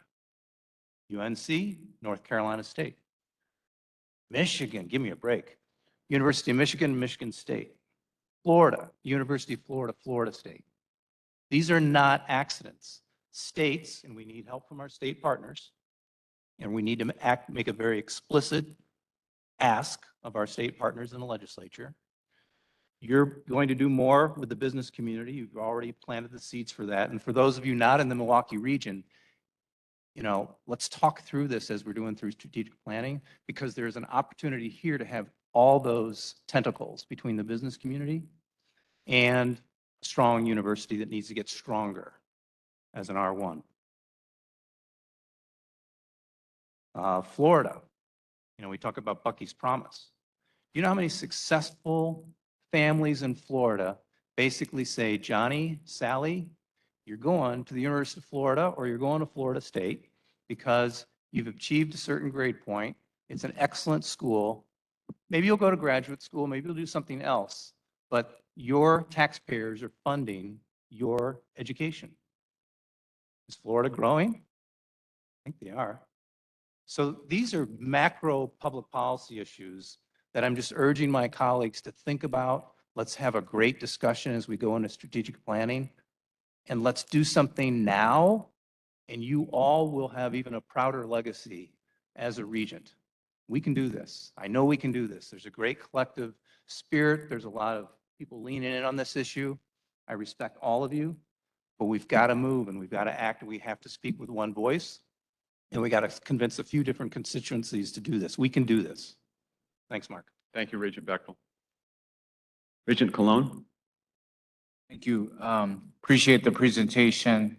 I just want to provide some insights of what I heard through you and earlier, and just generally speaking with regards to the opportunities and challenges in Milwaukee. First, the fact that MMAC and the Greater Milwaukee Committee have signed letters of support to try to get more resources for the UW-Milwaukee. More specifically, they need a workforce. And more specifically than that, they need a diverse workforce.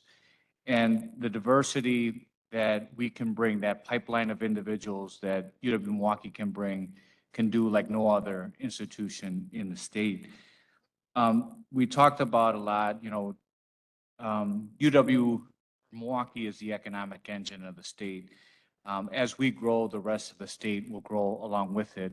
Another way of looking at it, if we continue to disinvest in the largest metropolitan area in the state, that's going to have a negative impact as well.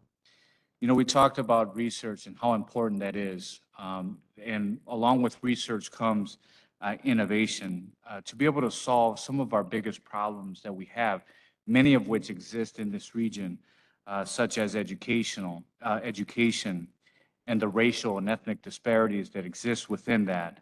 Healthcare, same thing. Poverty, like no other region in the state. The criminal justice system.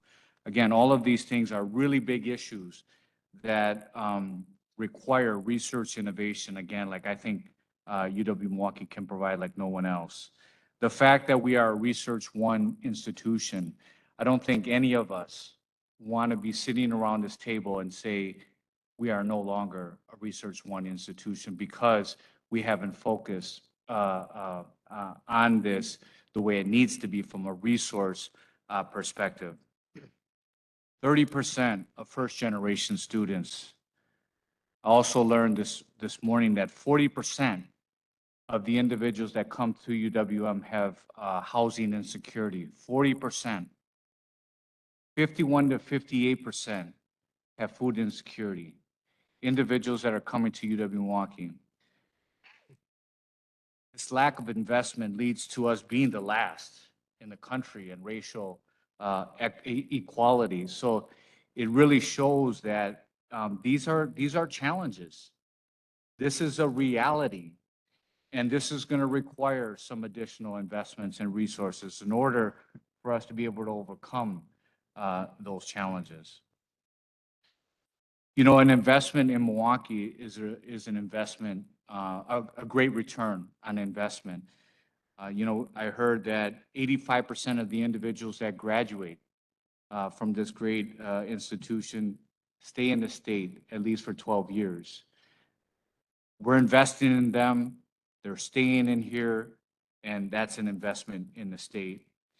80% of these individuals that are graduating from UW-Milwaukee are entering these high-demand jobs jobs that MMAC is asking for, jobs that the Greater Milwaukee Committee needs. So I just wanted to share those insights and to say that I also believe that Milwaukee does need a strategic focus and priority. And when we do that, the rest of the state is going to benefit in a positive way. I also want to say, though, that this is not to take, this is very complex, and this is not to take away from the rest of the state or any of the individual campuses around the state who do an absolutely outstanding job as well. We got to find resources for them as well so that they can prosper and excel and continue to do the great job that they're doing. Thank you. Thank you, Regent Cologne. The honor last year of joining this board, and at my first meeting, you all heard about how much I love this place. I really do love this place. At lunch, I had a chance to walk around the entire central campus, and it reminded me how much I love this place. But it's not my love that I was placed on this board for. Our job as board members, three of the most significant jobs any board has is, as Jay would say, to hire and hopefully never fire the president. And being a president, I would say that too. Number two, to help management drive a strategic plan and the creation of it. The third most important duty is to tie those two things together, specifically the strategic plan to the budget, which we're about to do. So my comments today have nothing to do really about my love for the campus, but my job as a regent. If we truly believe the strategic initiative of an R1 school that is also an access school and the uniqueness of it, our budgetary comments must reflect that. And that's not an easy comment to make because the pie has shrunk. And it does mean that it's a redistribution of assets. But at the same time, if we're all going to sit around this table, and there's other people here who love UWM, but if we're going to sit around the table as board members and understand our fiduciary duty and why we're placed here, if we're going to say that our strategy here is to support an R1 campus that is also an access campus, our budget discussions must reflect that today. Thank you. Thank you. Other regions. Weatherly. Well, let's hope this works. I've been on the board with this meeting 2 years and 1 meeting. And in those 2 years, we spend a lot of time about thinking about, learning about how do we do a better job with DEI? How do we do a better job with first generation students? How do we do a better job moving someone that's a high school graduate to a college graduate to someone getting an advanced degree? And how do we help the businesses in the state of Wisconsin go from a startup in a garage to a 50-person company, a 50-person company, to a 500-person company, and then to an Inc. 500 company?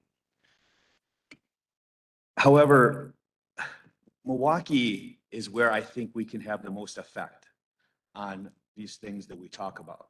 When within 30 miles of here is where the most potential students of colors are, first generation students that would benefit from additional education going from high school to college to grad school, or adding incremental badges, micro degrees, et cetera. And it's where we have the most companies, both large and small. So just as Regent Rye said, I think we need to have our budget reflect the opportunities that we see within 30 miles of UWM, and also what we say we care about, at least what I've seen the last 2 years. And finally, just to pick up on what Regent Bechtel said, the longest anyone serves here, well, the exception of Regent Manydeeds, is 7 years, unless you get lucky and you're appointed a second time. So if we make the decision to make an investment in UWM, we will not be around here long enough to see the fruits of that. But I am also reminded that Becky Blank, in her farewell address, quoting Daniel Patrick Moynihan, said, how do you build a great city? It's simple. You build a great university and wait 100 years. I would like to riff off of that and say, we already have a good university in UWM. we are only 20, 30 years away from a great university if we make those investments now. So I would encourage this board to look very closely at how we fund UWM. Thank you. Thank you. Any other regions? I'd like to say this. And, Milwaukee Regents and Regents who have great ties and love for this campus speak with passion to tell us what their thoughts were and what their objectives are. And believe me, we really haven't had conversations like this on this board up until this past several months. And so I'm encouraged by that. I don't know whether or not we could have been able to speak in this way before this last year. And that's because we've all come together to respect each other, get to know each other, and see where we're coming from. New Regents, you can see these people are highly respected, successful people just as you are, and they want to do the right thing. But it's going to take a lot of hard work to get us there. And we have to be willing to do that, to put the time in, the effort, the thought. At the same time, while we're trying to elevate this campus, we are going to be trying to elevate the other campuses in the system. We're not trying to take away from any one campus to benefit another campus. That's not our responsibility. Our responsibility is to elevate the entire system. And I believe that with our chancellors, with the people at the system, and people sitting around this table, we'll be able to make that happen. I really do believe that. And it's something that we have to commit ourselves to doing. So thank you for those comments, heartfelt, for this campus, which you love so much, and which we all respect so much. And Chancellor Mone, thank you for your presentation. It's great. Thank you. Thank you. Okay.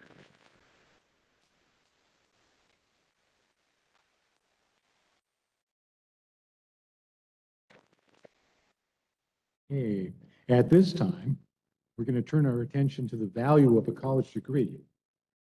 UW System's role in the talent pipeline that supplies Wisconsin's workforce needs. Ben Passmore, Associate Vice President for UW Systems Office of Policy Research, will set the foundation, presenting new data on how the UW is planning to meet workforce needs by analyzing job trends and assessing the relevance and preparedness provided by UW's program array. Should we take a break? You know what? I think they have a good idea. Let's take 10 minutes.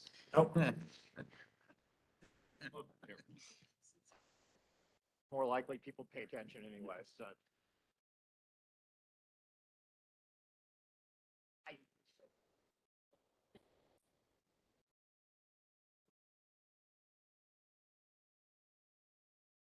Relevance and preparedness provided by UW's program array. Following Ben's presentation, we will have a roundtable discussion on the changing dynamics of the labor market, how employers are developing new strategies to recruit employees, and how universities are working with students to better prepare them to find employment success in a rapidly changing market. Ben, the floor is yours. Thank you, Regent President. And thank everyone for having me here today. I don't want to repeat what has already been said, but I think that if you were in the Ready Committee earlier, you saw wonderful examples of exactly the sorts of work that I'm going to talk about today. That work was done, and I particularly like the work done by the Connected Systems Institute to target specifically academic programs to the workforce, to the array of jobs that are out there. What we want to do today is talk a little bit about how we can do this in kind of if that's on a retail basis, how we can do this in kind of a more of a wholesale basis and provide an added value for campuses to be able to approach these things in the same way. The reason for this, and again, I don't want to repeat things because Chancellor Mone hit this perfectly. We're faced with a set of really difficult challenges. I would put and I did put at the top of this list, the declining college going rates that we're faced with. But I think I can add something here. Doug Shapiro, who's the research director for National Student Clearinghouse, was quoted recently in the media here in Wisconsin saying, problems like the ones here in front of us suggest that there is a broader questioning of the value of college, and particularly their concerns, that is concerns of students, about student debt and paying for college and potential labor returns. Now, my office is already working on the affordability study that President Rothman mentioned earlier. What we want to concentrate on today is this labor returns question. The way my team goes at this, the way our research and data team goes at this is we start with what we think of as kind of critical questions. I am not going to read all of these critical questions. The most important part of it is, though, the idea that we have, there is an existing measurable labor market demand, that it is different for different fields, that we can in fact know these things, and we can know it on a general basis and share it so that when we begin talking about how we should develop programs, how we should connect together, how we should work across campuses, we can in fact do that from a basis of evidence and kind of reduce some of the friction that often develops between institutions wanting to develop programs. For OPAR, the key, and OPAR is the acronym for my office, the key to doing this is creating tools that can be used without necessarily having to call me. That is to say, what we want to do is have a series of web-based tools that let program developers on campus, let people interested in career services, let a whole variety of groups on campuses inquire about these things and get answers that are specific. And that's a key word there, because the 9 out of 10 CEOs comment that was made a little while ago, and what's with that 10th one? Well, specifics matter with these sorts of things. There are, in fact, oversupplies in some job areas, but there are undersupplies in so many more. And in the way we are producing and arraying our academic programs, we can, in fact, do a better job of addressing this. So what we've tried to do is create these tools that answer very specific questions. Now, this is not general, this is not public facing. This is facing towards our staff on our campuses. But at the core of this is a series of interactive dashboards that have been created by UWSA office, the UWSA, in order to provide what I referred to. I was talking to Provost Rodriguez from Stout a little earlier, and she was saying we need even more information than this. What I said was our goal is to set a very high floor, not a ceiling on the sorts of things you would want to know, but a very high floor to let you begin to get at where the shortages are in the workforce, where we can in fact put a relatively small amount of effort to get the biggest return. And so that's kind of what you have here. Now let me just, without going through everything on this page, because even just this one page, and this is one of a dozen or so that are part of this dashboard, you could easily go, what am I looking at here? Well, what you are actually looking at here is a screenshot of the demand for civil engineers currently in the state, in this whole region, and a variety of indicators around this. We have, we're rolling this out kind of in stages because each area of the workforce demands specific sorts of analysis.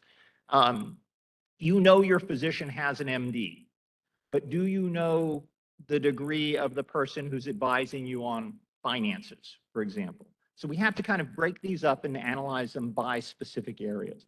Right now, we've rolled out engineering. Healthcare also appears right up there at the top. We have just this week added education. And I should say something about that very briefly. These are very high demand areas, so we wanted to do these first. We had engineering and healthcare, and Leisha Sheen, who's the lead analyst on this for my office, heard we were going to do this. And so she insisted on getting another area added to these dashboards before this meeting, specifically so that when people went and looked, there'd be more there to work with. Let me zoom in just a little bit on one of these things. Regent Atwell, earlier in the committee meeting, was saying that he was very much interested in thinking about prosperity of our students. In this, we do in fact do kind of your ability to drill down and talk about the median wage. We also have something called the LQ, or location quotient.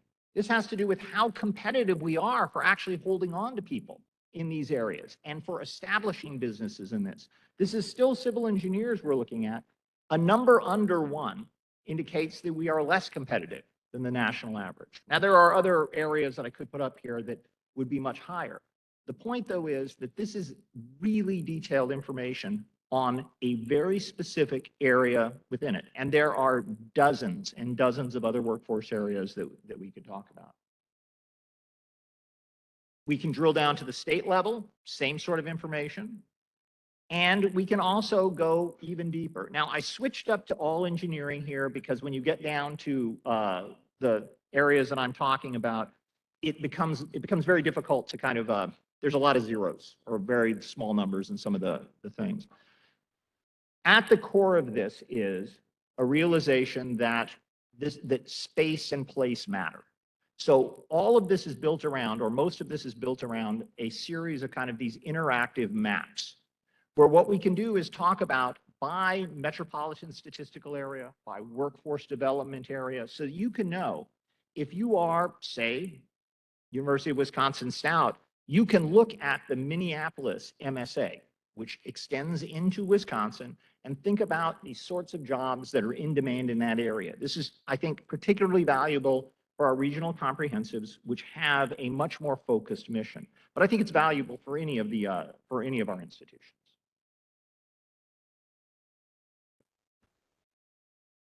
In addition to all that, and it's at about this point in presenting this sort of stuff, I want to say something sounds like an infomercial, and there's still more, because there is still more. We also, what we want to do is not simply look at how the jobs lay out, but how our production, how our degree production lays out, what it looks like to be in this role. Now, I have switched up professions again. I'm not sure if all this switching up is a great idea, but that's the way we went. I've switched up production to talk about registered nurses.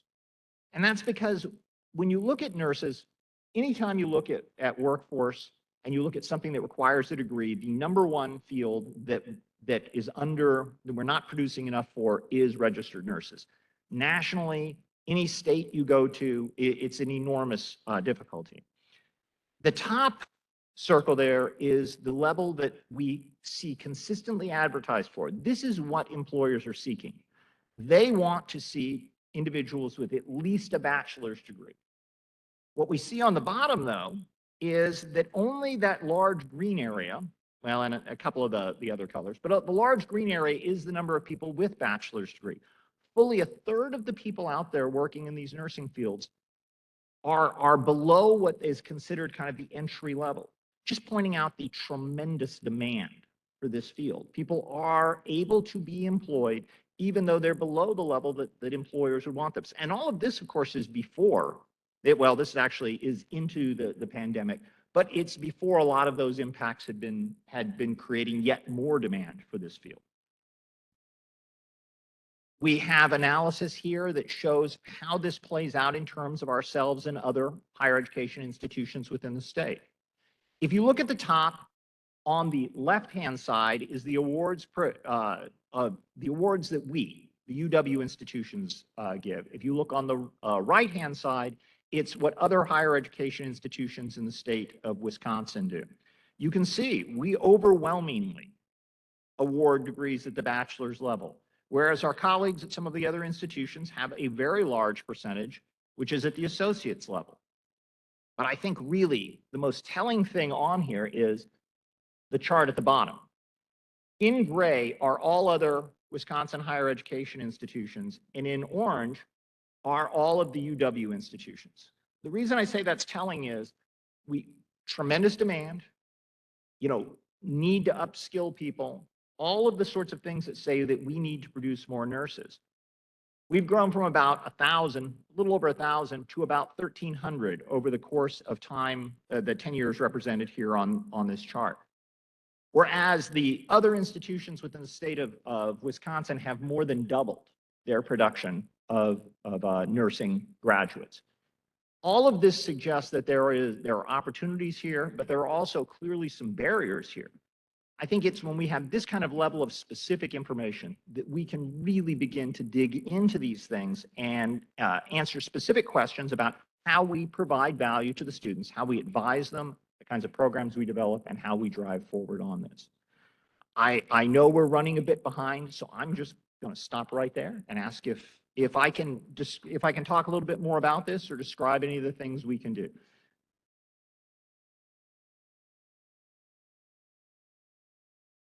Well, we're going to continue, we are in fact going to continue developing this. We're adding a whole bunch of new features. This is currently out in the wild, as we say. It is being used on campuses in the program development process. And I hope that we'll be able to bring back some additional features and some additional information for you down the road. All right. Thank you all very much. Thank you, Ben.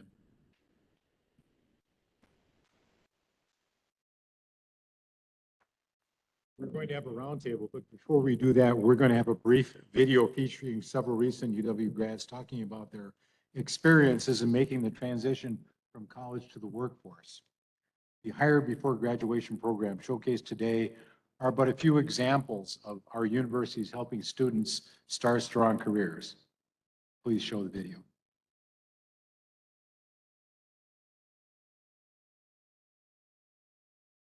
My name is Brooke Larson. My name is Hope Voorhees. My name is Gabriela Barcenas. My name is Sudarshan Chaudhary. I have been hired with Strand Associates in their water department as an engineer.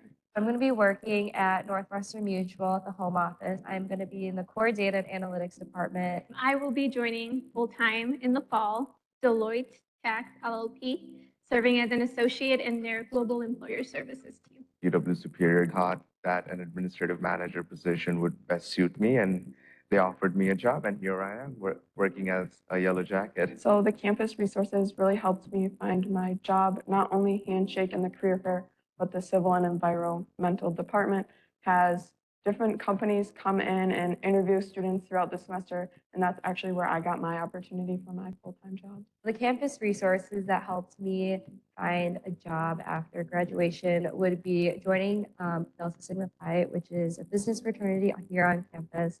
I was able to network through some of my peers, which ultimately landed me a job. When I think of my campus resources, again, I go back to my guidance counselors, my advisors that I found here at UWS. The biggest challenge I would say I found during my job search was the pandemic. I applied for my full-time position that I will be starting in the fall, March of 2020, when things were getting a little bit hectic. When I was searching for a job, one challenge that I found was just balancing school and trying to find a job, because trying to find a job could be like a full-time job. Some of the challenges that I found when job hunting is actually trying to find a job that I enjoy and a job that will help me advance my career and find different opportunity as well. One piece of advice that I'd give to another student looking to be hired is just go for every job that you see on Handshake or you see throughout the community, because it could be your forever job or the job that gets you into a company. My advice to other students who are looking to find a job is to join as many student organizations as possible throughout their time in school, just because there are so many people that you will meet and you don't know who knows who. I would advise other students to focus on what they love to do rather than chase money or fame, because I think that is way more sustainable than following one of those insubstantial things in life. One thing that I would do differently when searching for a job is just start earlier. Companies are never going to be like, it's too early. They'll just tell you, well, hey, we'll hold on to your resume. We're not ready to hire yet. I think that I would have done differently with my job search is I would have started looking for internships earlier on in my career. Because I think that would have given me even a little bit more time to weigh my options and think my way through. The education here at Platteville really opened a wide door of opportunities for me, not only through clubs, but also through classes, being able to present in front of many people, not just your peers, but also professors. And then I also had the opportunity to present in front of a client and supplier. Being educated from an institution like UW Superior gives you that experience, not only in a classroom, but also outside the classroom, and allows you to apply what you have learned through books and through your professors and take it out in the real world and get experience, get real life experience. The past 4 years here have gone by so fast, and I'm super, super excited to finally get my degree. And when I look back, it's been honestly the best 4 years of my life, and I'm very excited to be an alumni.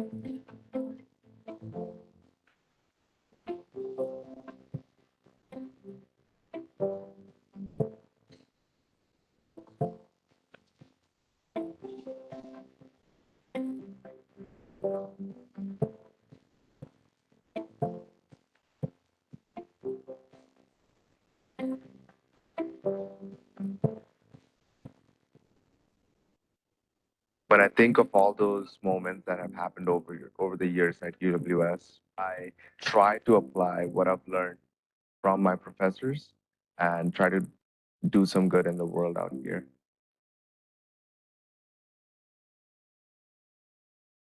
At this time, I'd like to invite our panelists to please join us at the table. Moderator for this afternoon's discussion is Lori Marks, Executive Director of the Office of Student Experience here at UW-Milwaukee.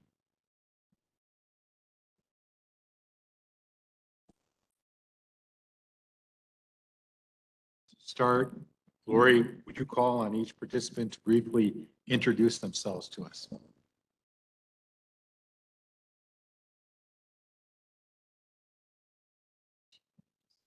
She's introducing.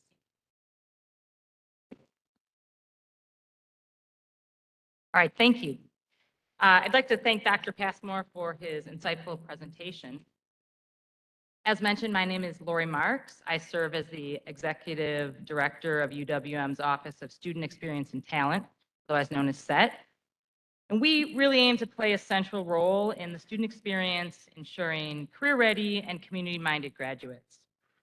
So universities across the country are being challenged to meet evolving needs related to workforce and career readiness. In response, UW system campuses are innovating and working to build even stronger partnerships with industry leaders that will ensure our curriculum and our student services are providing the right soft and technical skills for success. So this leads to our panel discussion on the topic of graduation and the value of a college degree.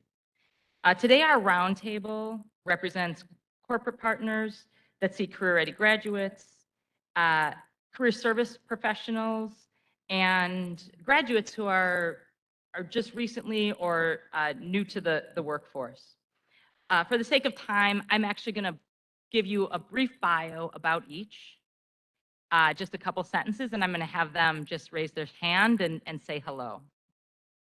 So first, we have Rebecca Kowalski. She is the Vice President of Manpower Manufacturing Solutions and is responsible for Manpower Group North America's manufacturing sector strategy, developing talent solutions for the rapidly transforming industry.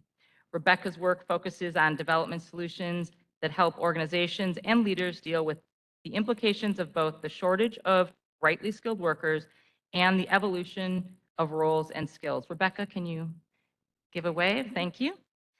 Next, we have Brittany Kulka. She is a UW-Whitewater alum and a talent acquisition manager at Husco International, a global manufacturer specializing in high-performance hydraulic and electromechanical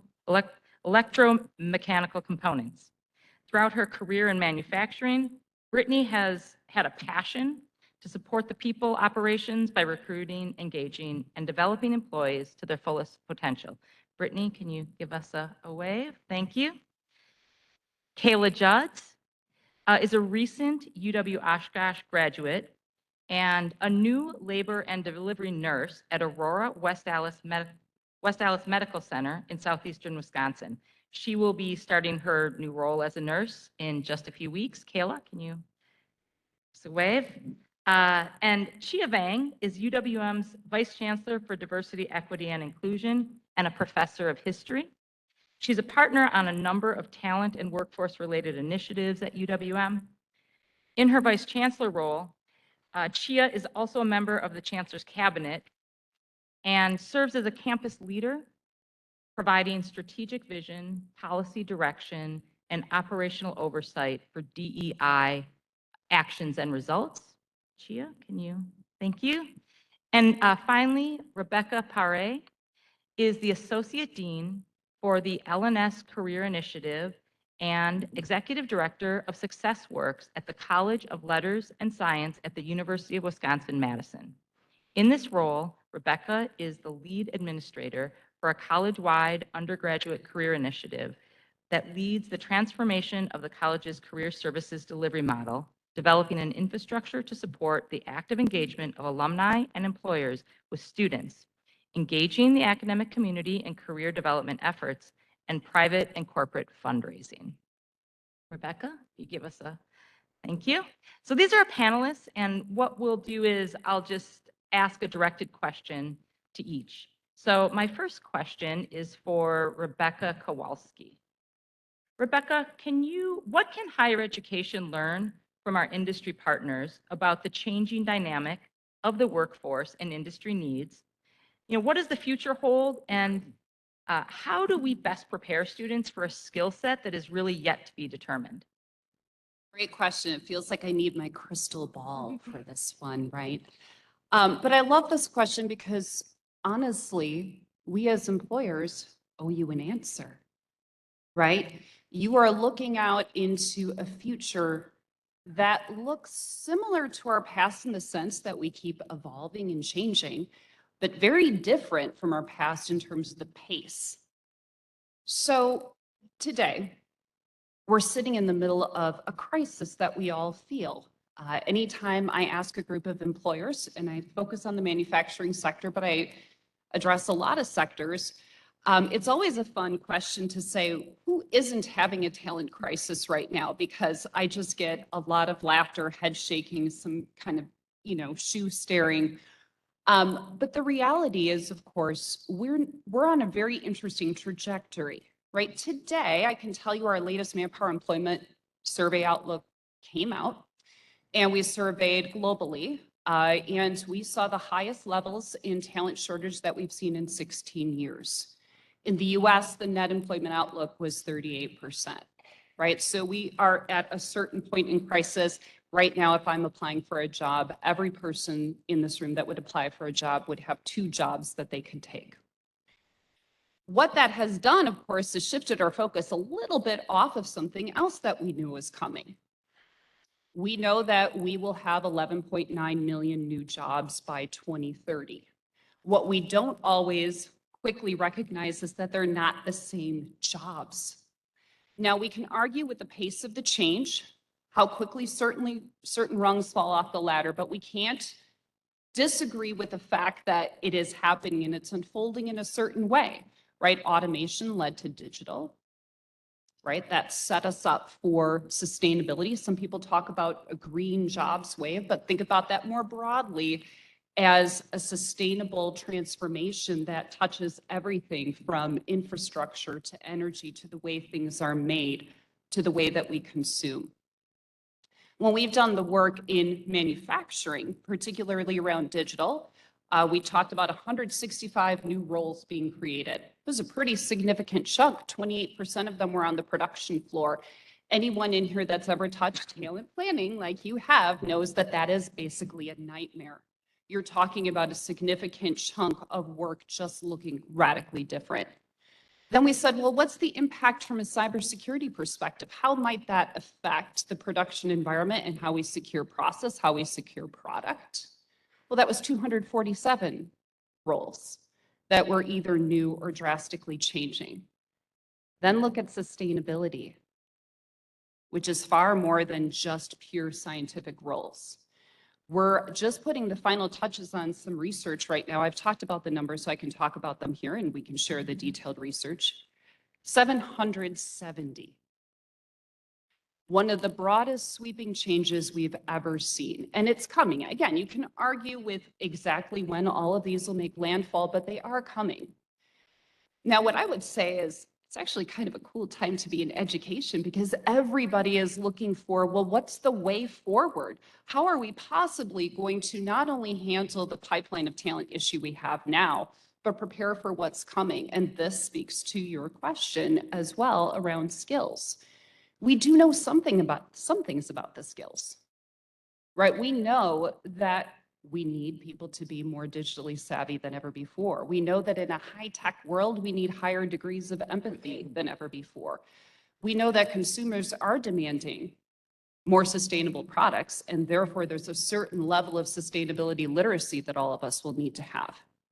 We can also look at all of these taxonomies that are out there. We're not the only ones that produce them, right? And we can say that everything from business professional, finance, accounting roles, all the way into leadership roles, skilled technical roles in production, and engineering will be more in demand than ever before, and some roles will radically change, and yes, some will go away.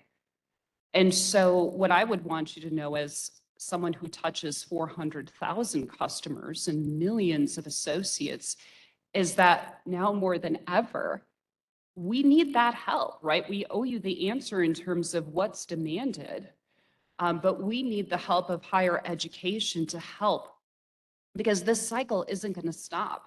The learning curves go faster. They go at the same pace as those horizons of change. It's fast, it's furious. And I don't know a single L&D department that can handle that degree of change on their own. And so I would also say to you that we have to think about how we make those educational exchanges more agile and faster to meet the pace of that demand. We have to make it more accessible for individuals. We have to become, as employers, really excellent workforce planners, right? I do not envy you. Very excellent workforce planners, and that gets easier if I understand where the pipelines of talent are going to come from.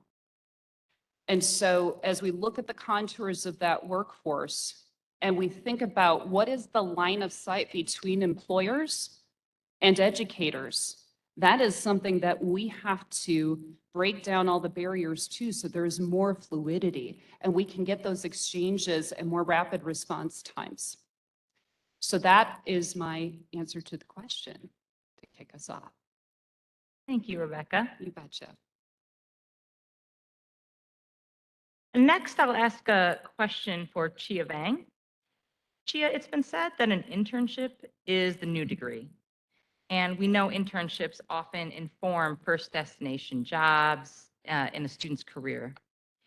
How do we ensure low-income, first-generation, and underrepresented students have equal access to paid internships and other forms of experiential learning, such as like the best clinical placements or student-teacher placements that offer meaningful learning and a chance to build professional networks and social capital? Lori, and good afternoon, everyone. I'm so pleased to be here with you. I want to think about, for many students in this question, in terms of the demographic background of the students from, for lack of a better word, disadvantaged backgrounds. I think the belief that you go to school, you study hard, you get your degree, then you look for a job. That has put many students in a precarious position to then make it a full-time job, as some of the students talked about. I know that so many studies have shown that experiential learning is so impactful, and especially experiential learning in forms like unpaid internship for students who may be able to afford not to get paid to be at these internships, as well as other high impact practices like study abroad. These tend to be very prohibitive for the students that come to our institutions, and especially, across the state, but in particular here at UW-M. These are prohibited, but they also are so foundational in terms of students' professional development, networking, and also in terms of their social capital. When I was young, I was in college, and in one of my political science class, we had this idea that it's not just what you know, but who you know well enough that will open doors for you. And I think that's not always something that's common among the students that we are talking about here. So Lori, in response to your question, I have thought a lot about how do we as higher education institutions make these opportunities more accessible for the students that we're talking about. I think it begins with helping students and many others to change mindsets, combined with real resources and tools. While I would always caution any of us to make any assumptions of any group that they all have the same needs, I also believe very strongly that it's essential very early in the student's career at the university that everyone who contributes to student success, as you see, several of the students talked about, if I had known, well, I didn't know until much later. I think that everyone that is responsible for student success needs to help them see the importance of learning inside and outside of the classroom. So essential. I think we need to do that both in formal as well as informal settings, and that the message needs to be embedded in all of the different touch points, from academic advisors to instructors, student support staff, and friends. That's really important as well.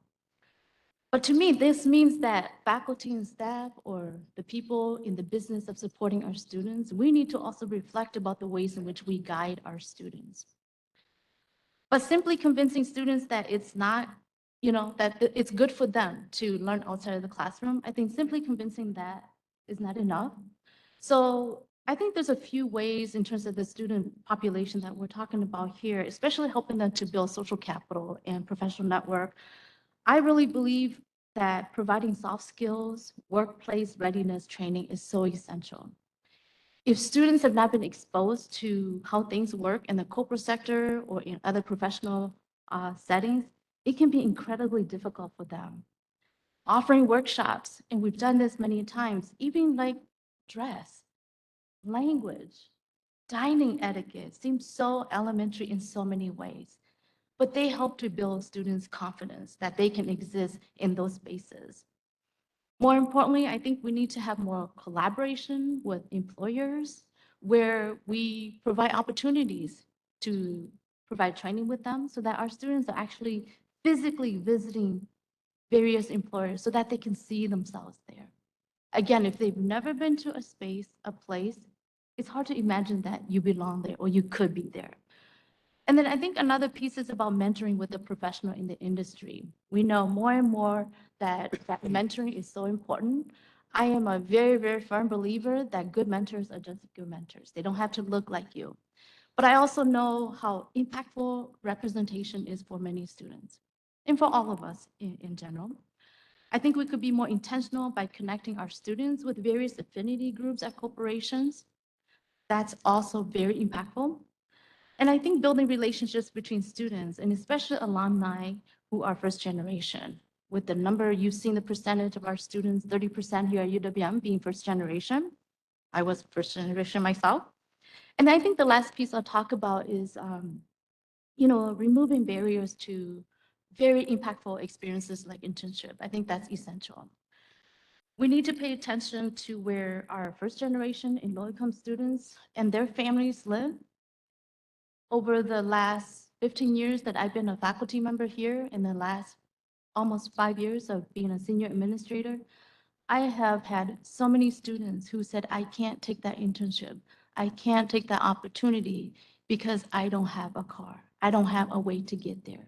So how can we help to remove some of those barriers? And finally, as I reflect on some of the lessons learned from students and employers, one of the challenges I see is that many opportunities require certain GPA. And for many of our students, they might be just a little bit below. So in essence, the opportunities are already available only to the students who are on track to succeed anyways. So not that we lowered the bar, right? But how else could we be doing to support students? What else could we be doing? And it's that equity lens that I think is so important for us to think about. So as we work to develop and broaden the talent pipeline, I do think that we need to reassess some of those criteria so that we can make sure we're not excluding, whole groups of populations simply because they might be below a certain kind of academic requirement. So I'll stop there. Thank you, Chia. My next question is for Rebecca Pare. Rebecca, how do we ensure that college is a worthwhile investment of time and money? And if you can talk specifically, what are the expectations of families when they send their kids to college in terms of career discernment, readiness, and eventual success? And then also with that, there's these evolving demands on career services offices to help institutions, lead toward a career readiness curriculum and orientation. What do we have to do to meet these expectations, and how do we need to resource our career services to lead these evolving expectations? Thank you, Lori. Those are big questions. So I will start with talking about our families. I think our families really need to understand what the career outcomes are We need to educate our families as well as our students about how we're supporting the students through their career development, how they're developing high demand skills through their academic training. So ideally, families will see and understand the value of their investment through watching their students who are also seeing and understanding the skills that they're learning through the classroom, through career advising and the supports like Chia was talking about, as well as having success landing internships and jobs. There's one way that we are taking an approach around that at UW-Madison, and that is we are looking at our majors and taking the learning outcomes of each of the majors and translating those into transferable skills. And I have a few examples that I'll show you so that you can see what I'm talking about. And I'll pass those around. Thank you. What we're doing here is you can see on the, when you get this document on the front side, you'll see the transferable skills of the particular major. And on the back side of this document, you'll see the career outcomes. So we're showing what are the alumni doing with this major after graduation. And these are really powerful documents. They're really powerful documents because it really helps ground students in what skills they are developing. In the liberal arts, our majors don't equal careers. So it's not uncommon for students to sometimes think maybe I didn't develop any skills because we're so good at talking about the content as we're teaching our students. Sometimes we don't talk about the skills. So by helping ground that, also helping provide a common language with our faculty about the skills that we're developing, this helps to start introducing these ideas to our students early, because if they are not articulating that when they're on the job market, they're really going to struggle because skills are really the thing that they need to articulate more. It has a much higher value now in terms of recruitment into employment than the major itself. The other reason why these are particularly valuable is if we think about our students from underrepresented backgrounds. Many of them are first-generation college students. You know, can you imagine that conversation? I want to be an English major. I want to be a sociology major. What are you going to do with that, right?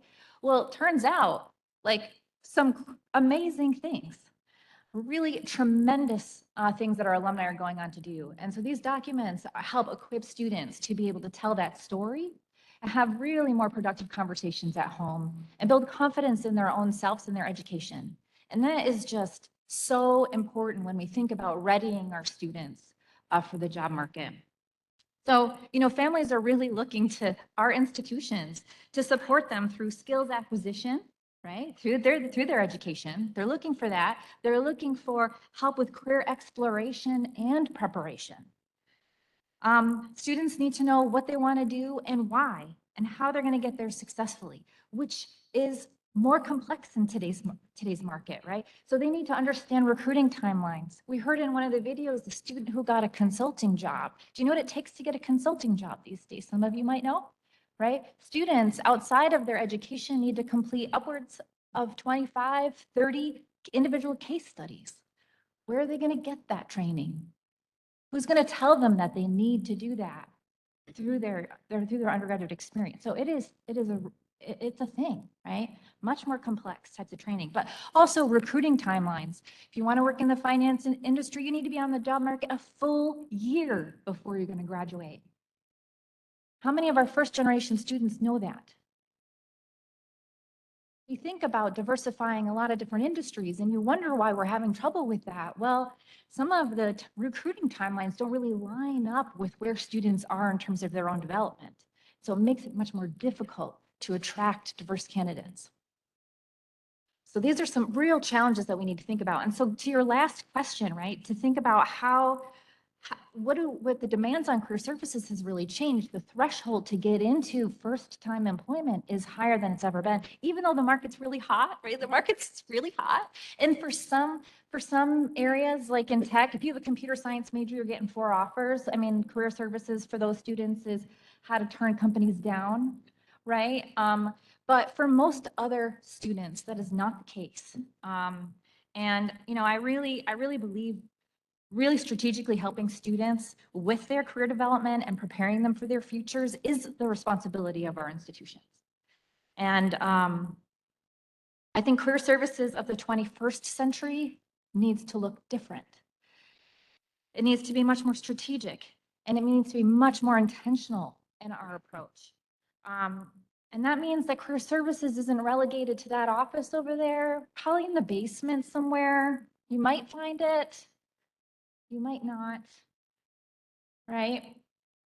Moving out of that space into a much higher level, more visible office with more authority and responsibility. And so we're seeing this actually in the public institutions who have for much longer, private institutions who have for a much longer time have had to really justify their return on investment, right? The tuitions at some of these schools are like $80,000 and more sometimes, right? So they really have to justify that return on investment. So they're really experts in this, and we can look to them as models. And so really, elevating career services and hiring a visionary, transformative leader at the top who's there ready to mobilize the community. And when we heard from Chia, I mean, she said it so well, right? Career services needs to be everywhere. It's not just you take time when you have the luxury of an hour to go walk over to that office. I mean, we're talking about some of our students are working 40 hours a week outside of going to school full time in, rigorous academic programs. When are they going to have the luxury to do that, right? Career services is a luxury for some of our underrepresented students. So we've got to think about alternate ways to deliver career services support to students.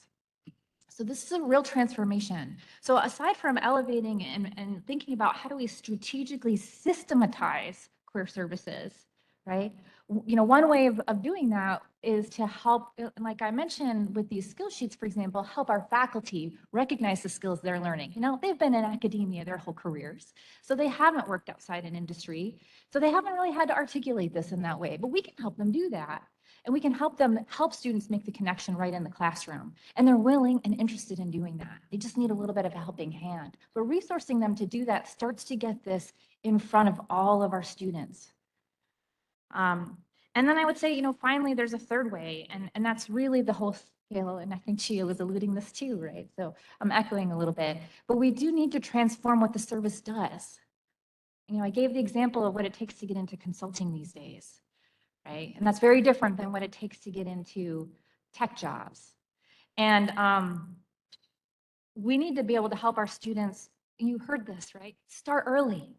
The students said it themselves, I should have started earlier, right? We should be ready to serve these students the moment they walk on campus and helping them with that career exploration, getting them in front of professionals like our alumni, mobilizing the alumni, mobilizing employers to not just recruit our students, but to help students with their own career journey and mentor them as well. And employers want to do this, but it's creating the space to be able to put that together, right? And once you have the service really updated and transformed to be able to do these things, you can then leverage this service to start resourcing the other parts of the university to be able to change the messaging and to be able to encourage and motivate students to keep working through this process. Career services, and my guess is this is true on every single one of our campuses, is an opt-in.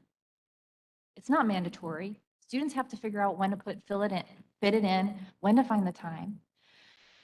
So that systemic approach is really important. And then you can leverage this updated service to really get into those spaces, work with students from the low-income backgrounds through the Office of Financial Aid, work with messaging to parents and families through admissions, right? I already mentioned working with the academic community. So you can really, empower this work to really infiltrate all spaces so that you're reaching all students. So, this is really transformational. This requires some resources, and then I'd love to have more resources. Carl's smiling at me over there. We'd love to have more resources for career services to do this. It takes more people, it takes more time, and it takes, higher level strategy. And certainly what it takes is a lot of leadership and buy-in across the community. And that also takes time to mobilize. It is a culture change on a lot of our institutions. Thank you. My next question is for both Kayla as well as Brittany. You can answer it from your different perspectives. For both higher education educators and industry leaders, how do we prepare college students now for jobs that don't yet exist? And what are some of the things that helped you be prepared for your career? can start.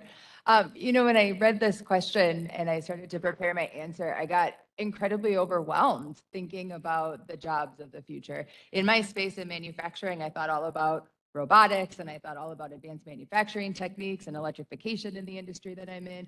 And I kept looking at it from the lens that I sit in today, but I forgot about nursing and what that's going to look like in the future. And I forgot about education and what that's going to look like. And it came down to a couple of things. As technology continues to advance faster than it ever has before, and the global economy continues to change every second, it is going to make it complex. And I don't know that as industry partners, we can expect our universities to do it all themselves. We owe an answer to what that future looks like. So I felt very validated when I heard that in my answer. But really what it boiled down to is I thought about how do we prepare students? It comes down to two things. Every single job in our market, whether it is nursing, business, engineering, architecture, really needs two skills: collaboration and critical thinking. And the last 2 years have taught us that more than any years in our past. So the more that we can continue to have collaboration, whether it's within education, project-based learning, industry-based learning, the more that we can have it between interdisciplines within our universities that we don't maybe do a lot of today, will support our students for the future and the jobs that we don't know exist. And also critical thinking. Every single one of our jobs, if it's a life-saving technique or a profitability decision in business or an architecture choice, the ability to take information, analyze it, and make a decision when you don't know what the future holds is a skill that every single one of us needs. So that's my ask as an industry professional as we think about the future, not necessarily about a specific job, but more about the interpersonal skills. And as I think about myself graduating 10 years ago, I graduated in a very different time. I graduated on the end of the recession. And what helped me prepare for the industry and the work that I was going to do was a concept of every job is going to prepare me for my future. And I think a lot of times today students graduate with an expectation of a very vertical path and a very linear path. And when I graduated and that path didn't exist, I had to get very comfortable with the experiences that were in front of me. And so thankfully at Whitewater, I had a great support system and my professors and great industry professionals as well that support the curriculum that helped shape that for me. And if I didn't have that, I don't know that I would have been as successful as I was. Thank you. Hi. I guess I can just kind of talk on like what helped me prepare and got me my job. For me, a huge thing was using the career and professional development throughout my time. I think a lot of kids don't necessarily know about it, and I just happened to know. I got my resume checked, my cover letter helped out with. I did mock interviews, online interviews. My pants are from there because they have a closet. And then when I got my first job offer, when I started looking, I was super excited because it was my first like big money, like, yeah, super exciting. But it wasn't exactly what I wanted. And I went and was able to talk to someone one-on-one, and she gave me advice, like very personal. And she was like, you know what, go after what you want. And I'm so glad I did that. And I ended up with something that I really love. I think another huge thing that helped me be successful is I got a drive for a passion of a job I wanted. So when I went into school, I knew I kind of wanted to be a nurse. I started doing got in the nursing program, started doing clinicals. Wasn't really loving anything like super much. I had interest. I knew I was really interested in pediatrics. I knew I was interested in labor and delivery, but I hadn't had any clinicals with that. And then I heard word of mouth for people that for your senior 2 placement, it's based, you get a clinical like in a specific area. And I knew I wanted a clinical in peds or labor and delivery. So the way I learned on how to do that is I got a CNA job that last summer at Theta Care Appleton, just as a CNA position. And that allowed me to get a clinical through Theta Care and choose my clinical, which allowed me to do a labor and delivery clinical. When I did that clinical, I just knew right away that's what I wanted to do. I loved it. I had so much passion for it. And that gave me the drive to apply, do all these different interviews. I don't know how many I did. So many to get where a job that I loved. And every time I did an interview, the people always said to me, they're like, I could tell that this is what you want to do and you're passionate about that. And I think that's huge with students.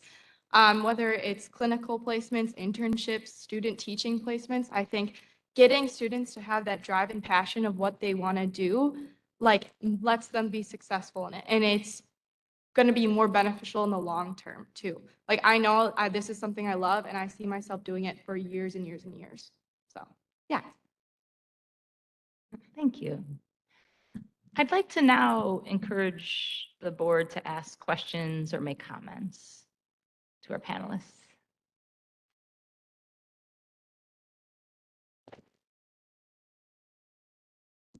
More of a comment. First of all, thank you.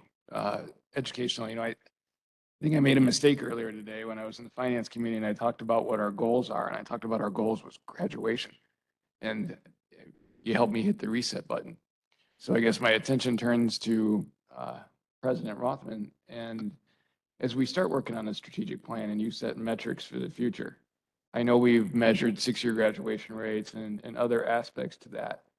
But I think a lot of what I'm learning today has to focus on our success being job placement and the type of job placement and where they're at. And those are the types of statistics that, as a board member, I'd like to see us measure and then set goals based on, especially based on the remarks today and my short 1-year experience as a board member and the stats that have been presented. This is very, very helpful. So thank you. Thank you. Rebecca, I'm very glad to see you at the table.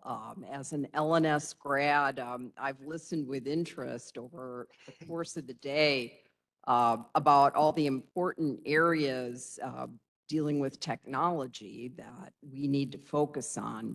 And at the same time, in the back of my mind, I do get concerned that we are careful not to devalue the skills of letters and science graduates. Now, Success Works is a timely, terrific program, and I know it was championed by Interim Chancellor Scholes when he was LNS Dean.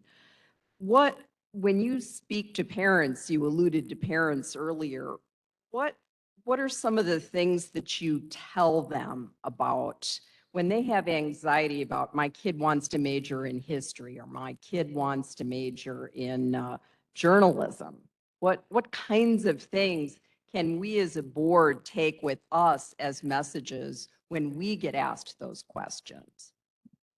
Thank you. That's a great question. One of the things, we see a lot of anxiety. I remember being at a family welcome event and a mom and dad came and dragged their daughter up to me, who was like very reluctant to be pushed in front of me, in front of her parents. And yet mom and dad still like nudged her forward and said, she wants to be an English major.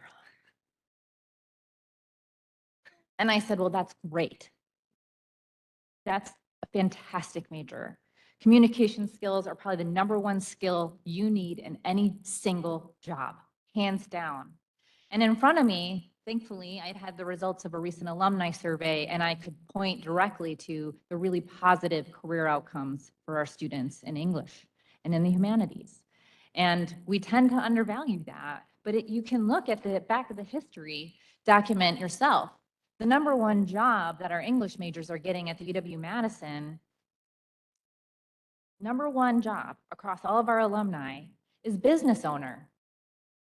Okay, now I thought, well, maybe it's a bunch of resume side gigs or something. No. These are people running their own companies. And there's enough of them, right? The other titles that are listed in English are president and CEO. All right, so that's what we show to parents. There's so much great potential with these majors, and we forget sometimes, what it is we don't necessarily connect directly to the skills that students are developing. We don't always know what they are. And so we really do need to articulate those better. It's great to be able to articulate those to employers. If you look at the back, you look at the front of sociology, how many employers are looking to sociology for qualitative and quantitative data analysis? We talked about finance. Sociology would be great preparation for finance industry.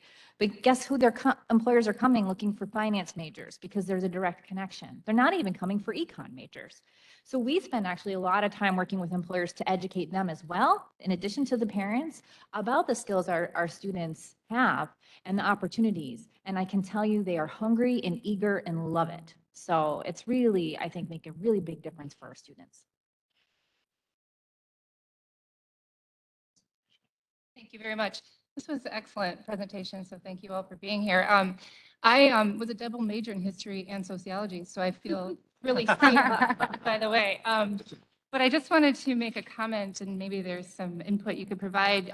Certainly, we can't do this alone, right? And it was mentioned that public education can't do this on their own. So maybe in what ways, and maybe this question is for Rebecca Kowalski, in what ways can business be better advocates for public education, which is responsible for educating and training future employees? A terrific question. And by the way, I'm also an English major. I bet you if you did a quick poll of the room, you'd find a lot of very proud letters and sciences grads. And I'm also a Ranger, graduated from Berkside. And I'm a firm believer in this. And so this is a great question. Because as soon as you pulled this out, I thought to myself, so where's the education seminar for everybody in talent management and talent acquisition to help them understand, here's the translation guide for all of the majors you're going to see. Here's what they really know, right? Because employers don't know, and there is this lack of translation circuit. We've hardened our thinking so much around specificity, and that is absolutely a byproduct of when we used to be. Does anyone remember the glorious days of talent abundance? They were there. They're not that actually that long ago. And so we even wired our talent acquisition systems. You can speak to this, right? They were so tight, nothing could get through unless you were an exact match with 27.5 keywords, leading to people not even being able to be hired by their own companies when they went in to test the system. We're now in an environment of scarcity, and I think you would find that employers may be more welcoming to a conversation that says, how do I translate that sociology major? How do I understand the value of a history major? Help me crack the code, because maybe I didn't graduate with that degree, but you certainly understand the skills that you're inculcating in the students, and you can look at a job description and see them. And employers need to be cleaning up the job descriptions, by the way, right? There's no reason that the that the person in HR needs to also be able to lift 50 pounds, you know, occasionally. Like, right? Some of these things are pretty archaic, but that is the byproduct of an abundance mentality. Scarcity requires that we be creative and open and think a little bit harder about this. And also just remember our own history. What we learned when we were forced to do something we didn't know how to do, and it was usually something in the liberal arts curriculum if I was in science and technology, or you know, the dreaded chemistry class that you had to take even though you were an English major. That's what broadens the mindset, gets us thinking, and gets us actually to be creative. Long-winded answer, but hopefully there was something in there for you.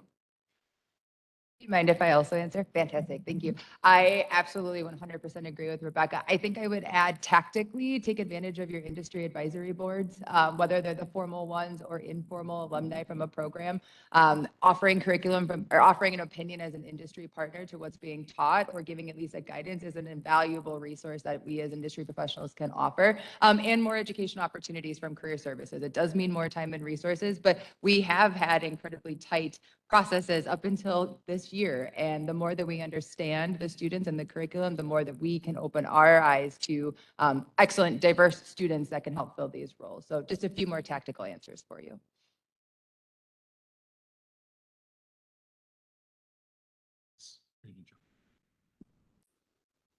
You said a lot of things that we could do, we're doing and could do better, and I agree with everything. It's been an excellent presentation. But I'm wondering, what is the role of high schools in all of this? Because you'd think that it's an opportunity for high school counselors and teachers to convey the value of a college education and a good job. And I don't know if that's kind of our responsibility to reach out and make that happen, or just generally, what do you think about the high school component of this? That's a big question. Because it's a little loaded, right? Because we changed the conversation in so many high schools to say they need to be college prep. And it became an ironclad rule. No one could even crack the casing of, well, what about the value of a technical college or an associate's degree? Or what if we know that someone actually isn't a good fit or that doesn't line up with their motivations? They want to smell parts grease when they wake up in the morning. And so we swung that pendulum so far that it's hard to remember that this is more like consumer marketing and really understanding that it's a one-for-one. And when I say consumer marketing, what I mean is that everyone has a unique path that they're taking in their life, and their career pathway may unfold in some very different ways. And maybe it's about helping parents understand that it isn't just one way, and it can be a succession of moves. The point is to be on the board, take that first step. We're lucky. I don't know that we always realize how blessed we are to have this incredible UW system backing what we do. We have an incredible system, and we're also really wired in across the system. There's no reason that we can't actually wave each other's flags in the technical schools and the university system, right? And helping parents understand and students remove some of the anxiety and say, it's not just one thing. Here's how they can all connect up together to help you get to where you're going, even if you're not planning to get there in 4 years or in 2 years. It is a succession of moves. And it really is about career wayfinding. Maybe that's another metric to add to job placement because people are having to reinvent themselves so much. Did you want to tag on? The only thing that I would add, I don't know that I have a solution, but they're just as overwhelmed right now with the opportunities that are in front of them, with the multiple opportunities that they have for pathways. It's a huge part of the role that I play in my organization, and I yet haven't cracked the code on how to support them, but I just offer that they are just as overwhelmed. There's just as many opportunities. And I think, again, I don't know that we can rely solely on them to figure this out. And there's something that industry and education need to come together to support those high school students. I think one relatively easy way to, or place to start is to help broaden students' understanding of what jobs are and can be. I mean, and when you're talking to 14, 15, 16-year-old students, I have 17-year-old students in the back, what they understand their parents' jobs to be, right? Those of you who have kids, right? Do they really understand what your job is? Maybe they know a job of their favorite aunt or uncle, maybe best friend's parent. And then beyond that, it's like TV lawyer, TV doctor, right? Like, so there's just so much variety out there. And the more that we can expose students to those different types of opportunities and different types of people doing that work, the more students will start to identify perhaps themselves in somebody else, right? And so creating either those mentorship opportunities or job shadowing opportunities, that's a relatively easy thing to do in a high school setting. It takes some coordination and support, of course, and resources, but there's a lot of members, a lot of employers in the area. I know, for example, in Madison, American Family Insurance is in the schools, and they'd be more than happy to spend the time doing that kind of work if we ask them to. So, and there's many, many, many more organizations that are willing to do that. So I think that exposure to help them with that career exploration, I think is great. And then you start to demystify, like, what does it mean to go into technical education? And maybe that's actually pretty cool. And maybe I would really like that actually, right? And I think that's what we're trying to get to. Just want to add that it really depends on what high schools we're talking about. If we think about a rural community with very limited opportunities, career opportunities, or a urban high school that may not have the same kind of resources as some of the schools with more resources, where there's, a lot more counselors to really guide them, exposure to various careers. And then I also think about some of the high schools that we work very closely with, UWM and other institutions too have dual enrollment, right? So students can be taking class at the high school and they get, high school and college credit. Those are also very big opportunities for us to have an impact in terms of working with the high schools to prepare. And then I just want to say something about the diversity of our students. I worry a lot when I look at who's majoring in what, right? Why are, I mean, this is just one area. Why are so many African American students majoring in criminal justice, right? Or why are so many, Hmong students majoring in chemistry when they're actually not passing the chemistry class? There is that idea of becoming doctors and lawyers, the only professions or the careers that they see in their environment that they aspire to be. I think that's also problematic. So I think the high schools, or even beyond high school, earlier, that's why our chancellor talked about MQ. We have to start a little bit earlier in terms of exposing students to career paths. So I think, again, that the kind of equity issues we have in our system is very instrumental in how we think about what role each of us has. And I think we all have a role to ensure that, high school and earlier also have access to us at the university. Because once we wait till, I've had parents call me and angry at their child for changing their major, right? Because they want their children to be a doctor when the children really wants to be an artist. So I think we do have a lot more education, but then also valuing the different types of work in careers is also a mindset. I keep using that word, but if we value the contributions that different roles play in society, then that will be, a little bit easier for our students to come to the university, and the artists go on to do amazing things, right? You all know we just, Willem Dafoe just came, and the students who sat in the room with him and the joy they get from someone who's in the arts. I mean, of course, many of us will not go in that career trajectory, but again, just supporting the different kinds of majors is important. And I think really advising at the very beginning, I talk about first when students arrive is so instrumental for me. So many students are a little bit not sure about what to major. They spend a lot of time. That's why we get such a, 6-year, 7-year graduation rate. I actually really believe that if we are going to accept students to our campuses, then it's our responsibility. It's unethical for students to be here, to accept them to be here, and then we don't help them to succeed. So changing major 3, 4 times, that's a big issue for many of our, underrepresented students. And I lose sleep over that because they go into debt, they don't finish. So these are stories you hear about all the time, but the stories those of us on the front line, we think about every day. We see students in our classrooms, we see students in our centers, because they can't find a job, but they're in all this, over their head with bills that in some ways, if they have gotten some better guidance earlier, perhaps they could have chosen a path that was more impactful for them.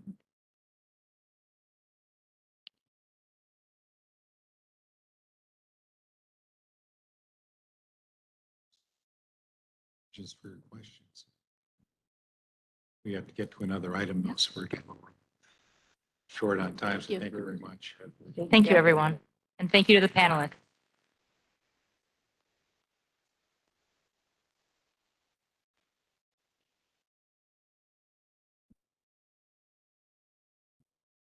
Right, next we'll turn our attention to the proposed 2022-23 annual operating budget for the fiscal year that begins on July 1st.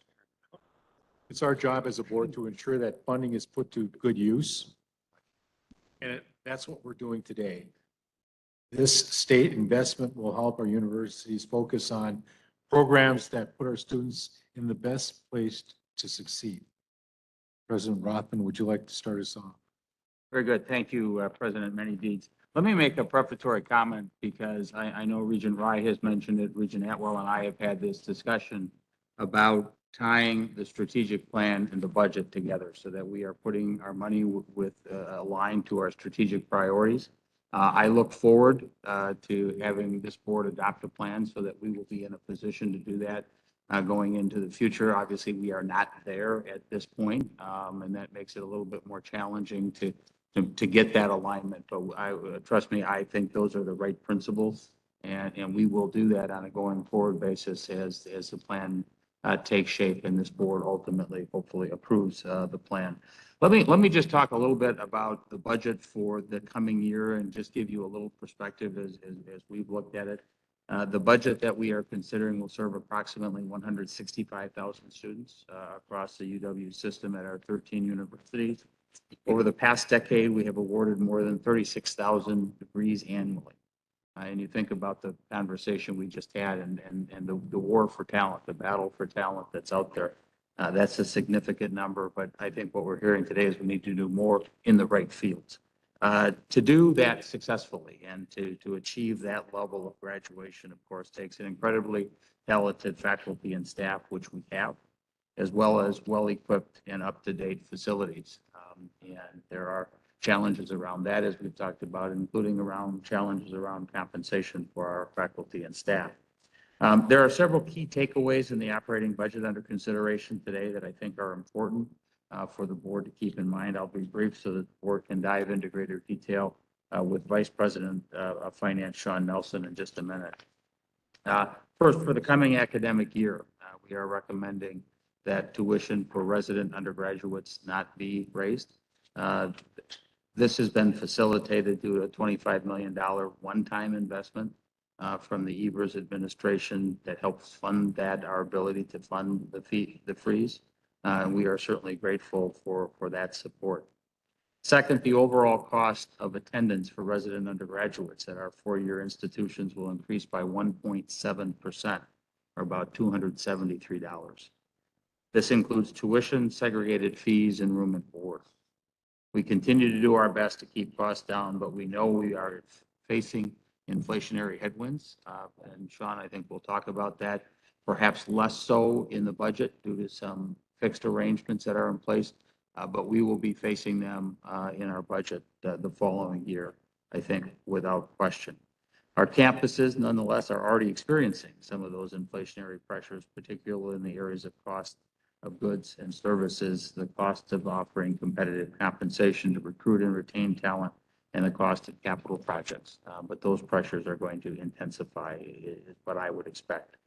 We will, as a result, be keeping a close eye on that and figuring out how we manage through and making sure we treat our people fairly in an inflationary environment. Third, the state's compensation plan for 2021 through 2023, which covers all UW and state employees, was approved by the Joint Committee on Employee Relations and includes a 2% pay plan effective January 1st, 2023. Based on the traditional split of 70% GPR and 30% tuition funding, the overall campus share for this plan is approximately $8.6 million additional dollars, which is reflected in this budget. Now, that's something to consider as we think about trying to balance that with, in the absence of a tuition increase. But of course, we have the one-time dollars from the Evers administration that helps facilitate that. So to lead our presentation forward, I'm going to ask Sean Nelson, the Vice President of Finance, to give us a little bit more detail. So Sean, the floor is yours. Thank you, President Rothman, and good afternoon, Regents. All right, let's walk you through an overview of what we'll talk about today. We'll discuss some key budget factors that President Rothman alluded to, review our overall revenues and expenses. We'll talk tuition, and then we'll review our segregated fees and room and board rates as proposed by the institutions. And then finally, a little more detail around the campus budget narratives, which is new this year. So in terms of key factors, campuses are emerging out of the pandemic and revenues are starting to rebound. This is particularly true in the auxiliary operations and the housing and dining, for example, in our general program operations. Obviously, the one-time federal funding has been a huge stabilizing factor in our budgets over the last couple of years. The UW received over $600 million, 3 separate tranches to support our institutions, both on the institutional aid side and on the student side. The inflationary impact, we all know this is something that's out there today. The impact on cost and goods is affecting our operations. It's happening today. It will happen over the course of the year and likely into FY24 as well. And those mandated pay plan compensation obligations continue to constrain budgets. We'll talk a little bit more about that and the cumulative impact over the last 5 years or so. And then finally, there is a modest overall increase in the cost of attendance for resident undergraduates. Pretty remarkable, I think, given the inflationary headwinds we noted, including continuation of the tuition freeze. Let's take a look at our revenue sources. So this green shaded area is our state support, our overall GPR, a little over $1.2 billion, of which 211 is for mandated debt service costs, our known obligations for upcoming year FY23. And then the additional little over $1 billion for other state support, 30% of which is for fringe benefit costs and utilities alone. So I know Regents would walk through this before. There are a lot of claimants on those resources to support our fixed obligations. Tuition at about 24% of our total budget, and auxiliary operations, those self-supporting units in housing and dining and segregated fees, another 12%. Then our general program operations. So these are the enterprise activities out at the institutions, camps, clinics, conferences, for example, compose another 8%. These are also rebounding as well in this coming academic year. And our federal indirect reimbursement. So this is administrative costs that we draw down to support our research activity. With respect to our research activity and our philanthropic activity, we're at about $1.5 billion or 21% of our total budget. And then finally, our federal financial aid, about $1 billion or 15% of the total. This is primarily pass-through funding direct to students. In terms of the change year over year, as I said, most revenues are rebounding across the board. Again, auxiliary operations and general program operations returning to that pre-COVID level of operations. Our gifts and grants really held up. We're up about $85 million in this upcoming academic year. Our federal financial aid is down about $44 million, and that's reflective of some enrollment declines at our institutions. Let's drill down a little bit more into the state side. So in terms of the state support, we are receiving about $27.2 million over 22. Where is that? $5.5 million of that is to support those anticipated debt service obligations. Another $250,000 in ongoing funding to support foster youth programs for the students who formerly resided in a foster or group home. We actually had the first investment of funding last budget, and this is continuation funding to support. And then the largest share is $21.4 million for the state share of pay plan and anticipated fringe benefit increases. And I want to walk you through this a little bit more in detail. As President Rothman noted, how we fund pay plan, we split it between the state and the campus. 70% of our pay plan or compensation increases, the state funds for the state compensation reserve. And 30% is funded by the campus, what we call the campus share. Now, the campus share has historically been paid for with tuition. Of course, over the course of the tuition freeze, we have not had that ability to backfill for that cost. So for example, in FY23, our pay plan exposure is $30 million, of which only 21.4 will be covered by the state and 8.6 million by the campuses. Now, the $25 million investment from Governor Evers, the one-time funding, will help mitigate that. But let's look at the 5-year exposure. When you look at the cumulative impact of the unfunded campus share pay plan, we're talking almost $50 million, $48.5 million since that first 2% increase back in July of 2019. And this is ongoing funding. This isn't one-time funding. Campuses have had to reallocate their existing resources, use one-time balances, or use some other state support, for example, the $25 million to continue funding that exposure.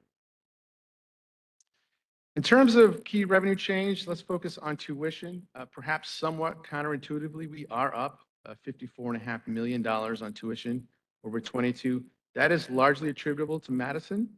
They increased their tuition estimates by $74.3 million to reflect the non-resident and professional school tuition increases that the board approved last fall. We've also had about a $5 million increase at several other campuses, collectively at Green Bay, La Crosse, Stevens Point, and Oshkosh. And then, as I noted, we had several campuses decrease their overall tuition estimates down by approximately $24 million. So a net increase of 54.5 over last year. The other notable increase, we talked about this last year, is $5 million in ongoing funding to support a nurse educator initiative in Wisconsin. This funding is not appropriated to the UW, but is instead appropriated through the Higher Education Aids Board, and that will kick off, and I know we have our legislative team working on this, But essentially, this program will provide fellowships to students who enroll in programs for degrees in Doctor of Nursing Practice or Doctor of Philosophy, or provide educational loan repayment assistance to recruit and retain faculty, and finally, postdoc fellowships or loan repayment assistance for educators who commit to teaching for 3 years at one of the 3 academic segments in the state. So this will benefit all institutions that offer nursing programs, both the technical colleges and the privates.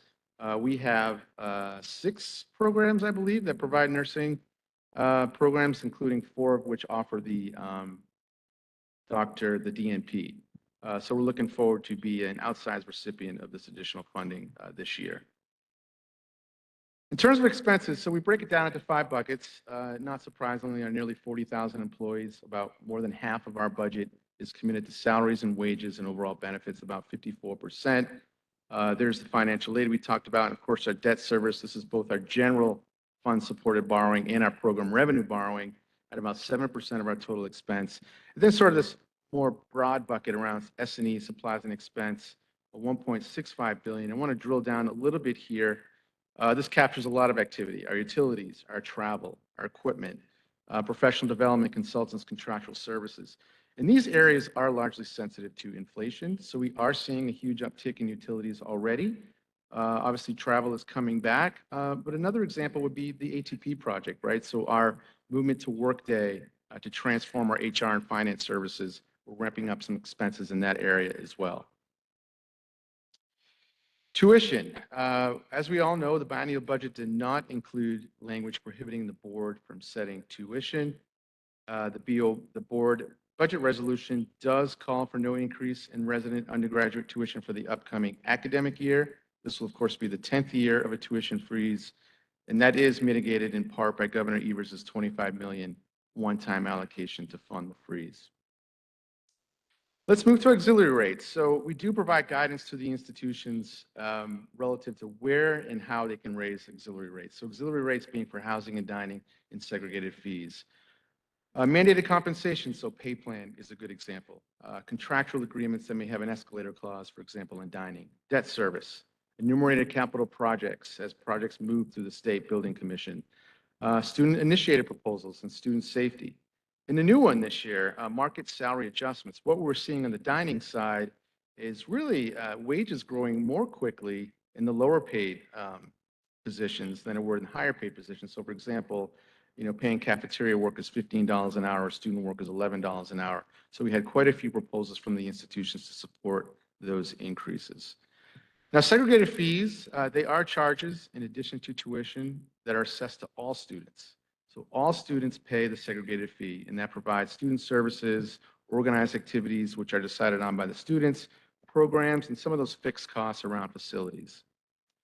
On average, segregated fees are about 8.5% of the total cost of attendance, or around $1,430.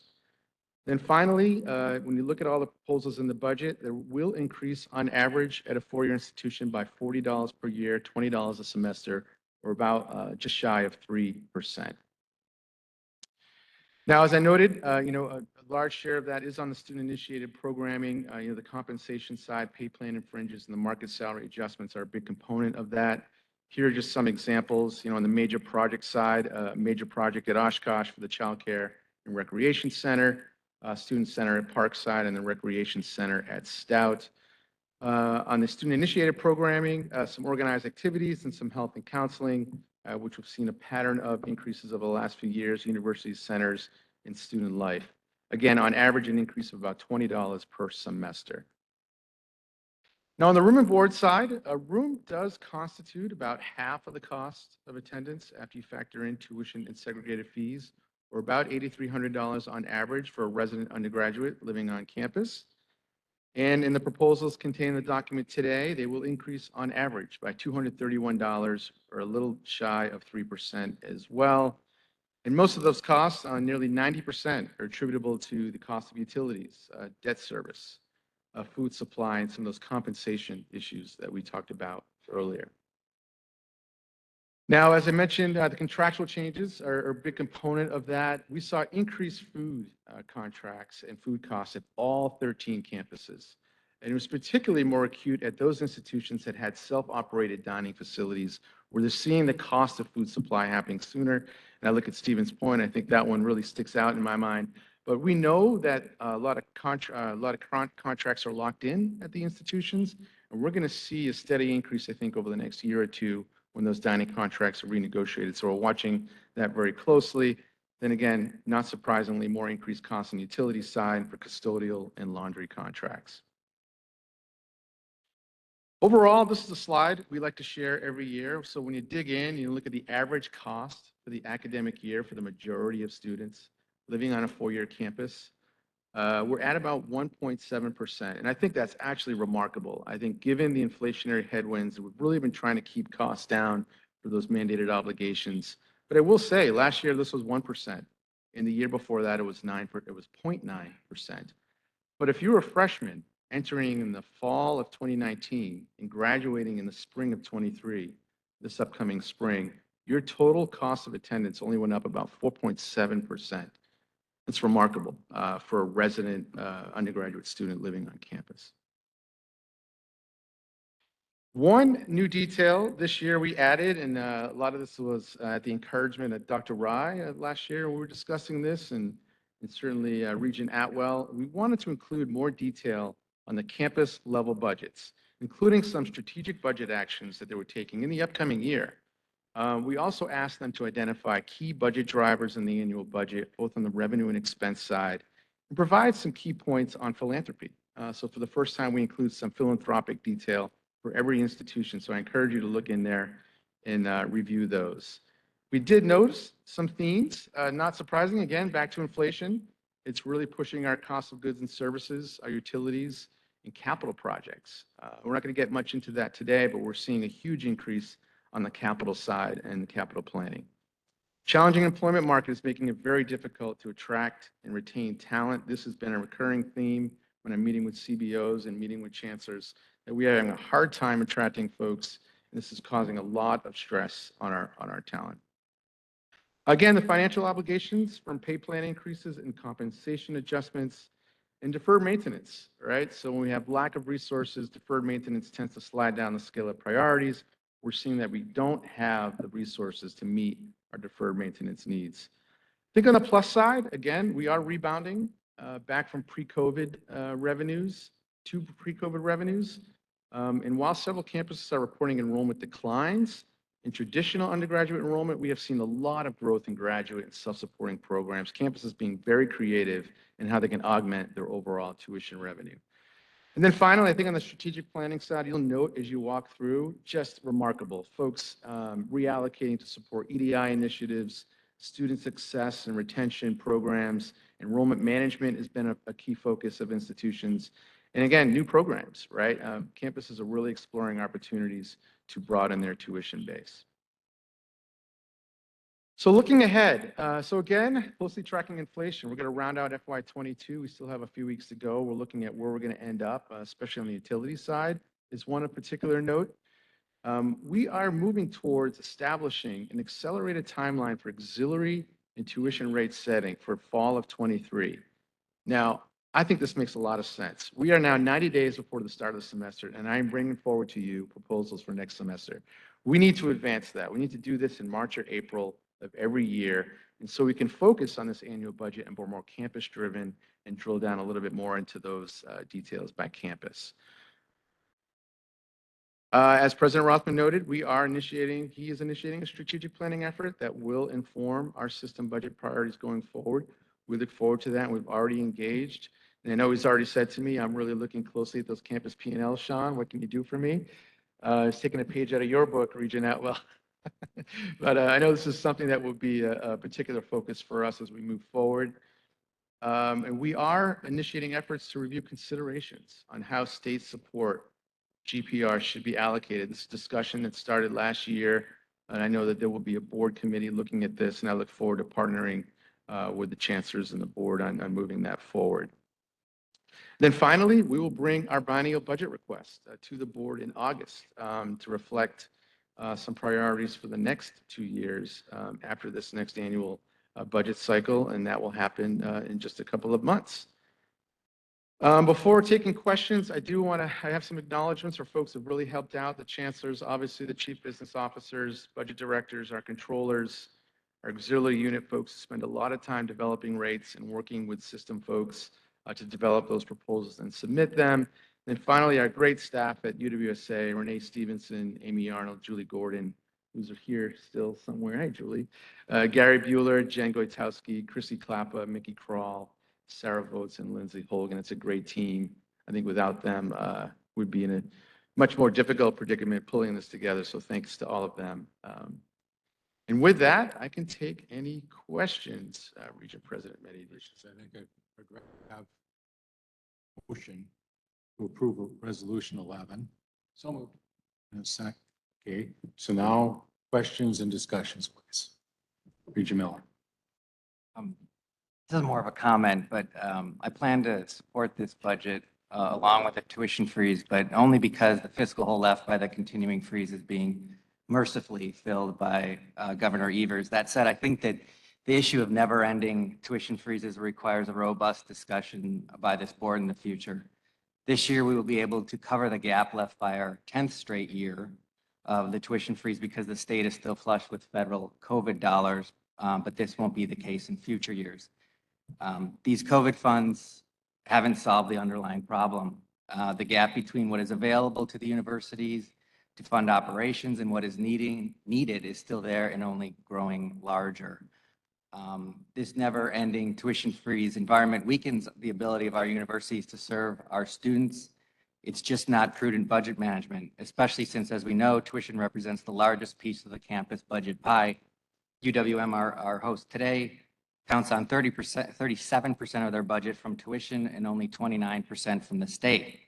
And I should point out, those numbers include a 20% decline in state GPR support over the last 10 years and a 32% decline in tuition revenues over the same period. This path is just not sustainable. And in fact, it frankly borders on negligence on our part. The students don't want to attend schools that have buildings in dire need of repair, where we lose great professors who flee the state to earn market wages, or where cutting edge research is being performed in labs that look like someone's garage. Not mine, but we've all been to our campuses and seen these examples firsthand. Freezing tuition is sold to us as benefiting the students, but depriving the campuses of this revenue only ultimately hurts the students by compromising their educational experience. I'm often told by observers of the university system, and I'll use the word observers very broadly, that it should be run like a business, more like a business. Well, I've run a business. And I can tell you that if I didn't raise the price of my product for 10 years, while watching my expenses increase, my employee salaries increase, the ones that stay, and my capital assets get older and need more expensive repairs, I'd be out of business. Our job is to leave the university system in a better place than we found it, and we are in danger of failing if we don't address the revenue structure.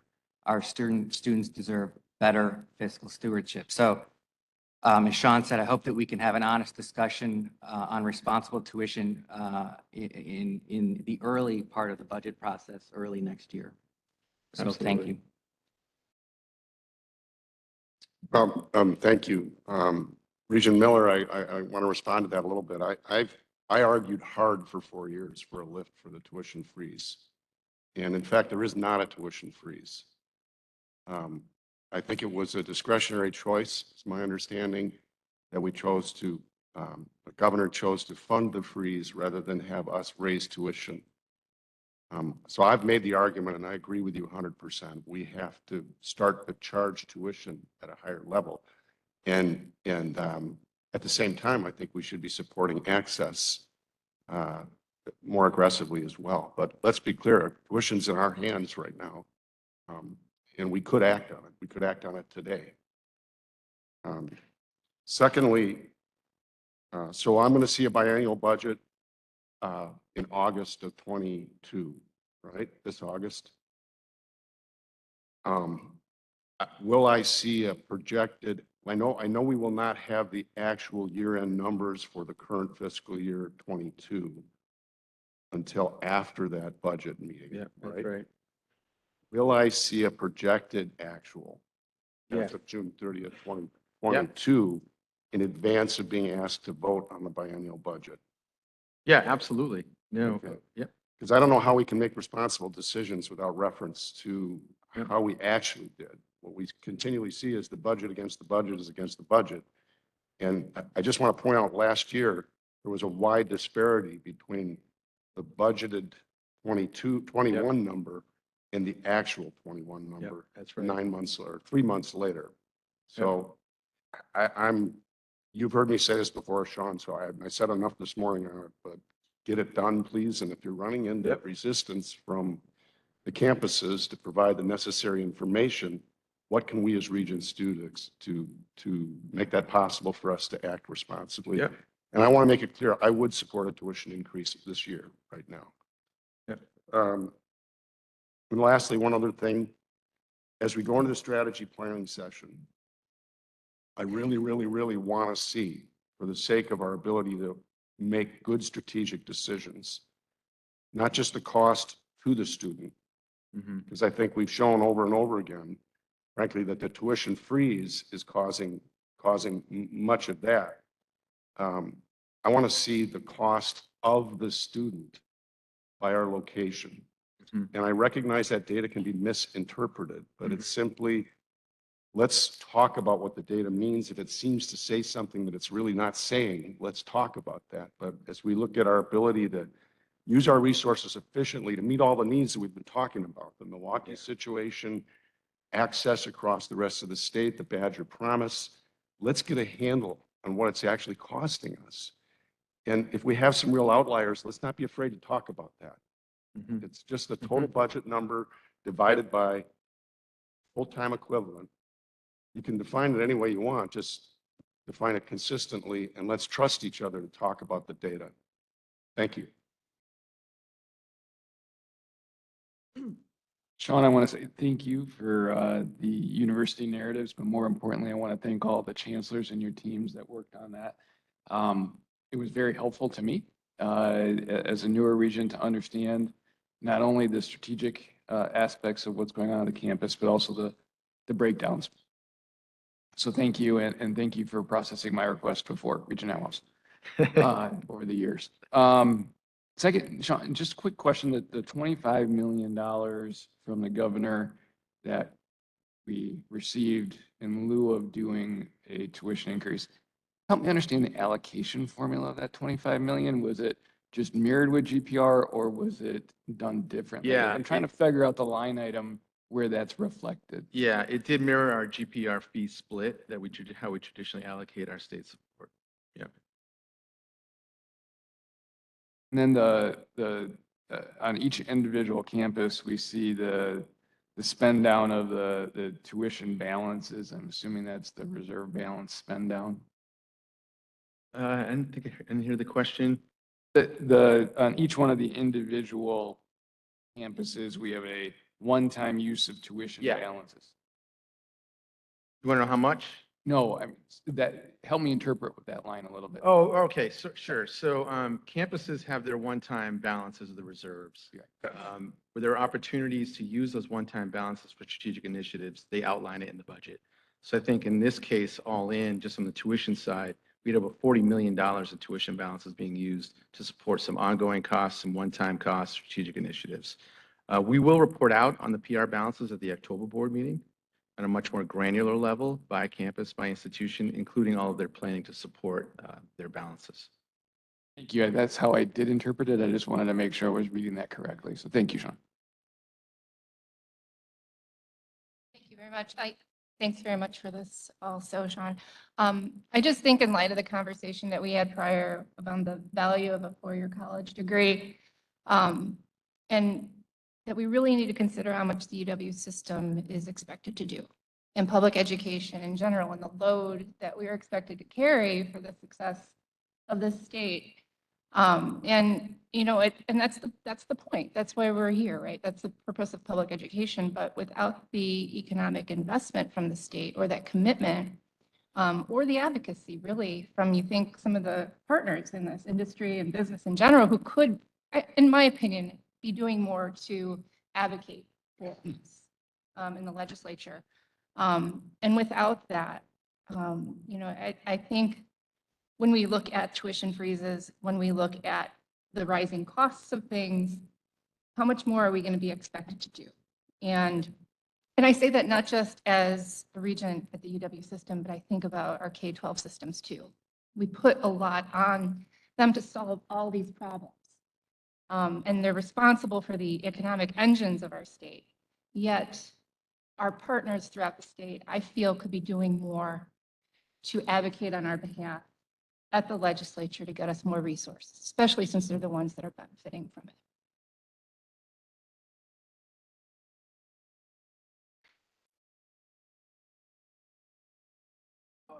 I'm looking at, I don't know what page this is on, page 32, your gifts, grants, and contracts by institutions chart.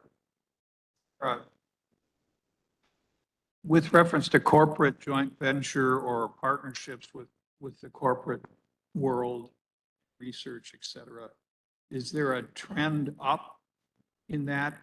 And next question is it broken out away from gifts so that we can see that number? We can break it out by federal and non-federal. There is a growth in our research activity, and that is largely at the Madison campus. But we can provide that. We actually do a report twice a year on our research activity that has all of the breakouts, and I'm happy to share the one we just released last year.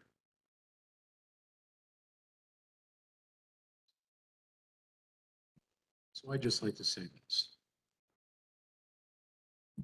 This is something that we have to consider, and we have set up dates for us so we know when we're going to be talking about things in the next several meetings. Whoever's sitting in this chair is going to be making sure that happens. Allocation, tuition setting.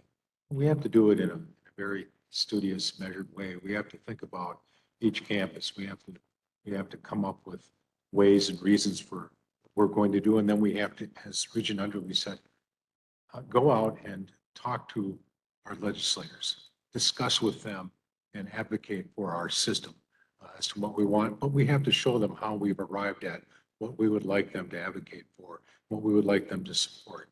And so I'm very happy that we have these dates set forth for discussing those various items, because we have to, it's so easy to get caught up in the emotion of an excellent presenter like Chancellor Mone. But I would venture a guess that if we asked any one of the chancellors to stand up and have that half hour, 45 minutes to talk and advocate for their campus, that they could do the same job. I'm very confident that they could. So we have to keep in mind that there are 12 other chancellors who could make that pitch and then be supported by somebody else in their position. So I really want us to hear this information, be fully informed. That's our job. And then make decisions based on that and then advocate for it. So I look forward to doing that with all of us in this budget process. Thanks for letting me give you my 2 cents. I guess without any other questions or comments, we need to vote on this. So the resolution, which I'll read so that we know what it is. I'm sure you do already. On the recommendation of the president of the University of Wisconsin system, the Board of Regents approves a 0% increase to resident undergraduate tuition rates for the upcoming 2022-23 fiscal year, maintaining the 2012-13 tuition rates. The board further approves the 2022-23 operating budget, including segregated fees, room and board, textbook rental, as attached in the document, quote, 2022-23 operating budget and fee schedules, June 2022, close quote. All those in favor of that resolution say aye. Aye. Opposed? Thank you very much. I think it's time for us to go into closed session, so I would ask Regent Walsh to read the I motion. move that the Board of Regents move into closed session to consider amended compensation and employment agreements for the UW-Madison head basketball coach as permitted by S 19.851C and E of the Wisconsin statutes. Consider salary adjustments for 2 UW-Madison employees as permitted by S 19.851 and C of the Wisconsin statutes. And consider a student request for a review of a UW-Madison disciplinary decision as permitted by state statute 19.85A, F, and G. Favor? Oh. Second? President Betty. Yes. Regent Vice President Walsh. Yes. Regent Adams. Yes. Regent Atwell. Yes. Regent Bechtel. Yes. Regent Bogus. Regent Cologne. Yes. Regent Jones. Regent Klein. Regent Miller. Regent Miller. Regent Miller. Regent Miller. Say yes. John. Just say yes. Miller. Yes. Yes, sorry. Regent Peterson. Yes. Regent Rye. Regent he's Stanton. Yes. Regent Checker. Regent Underly. Yes. Regent Waks. Regent Weatherly. Yes. 10-minute break. Oh, You're thank God. generous. Thanks.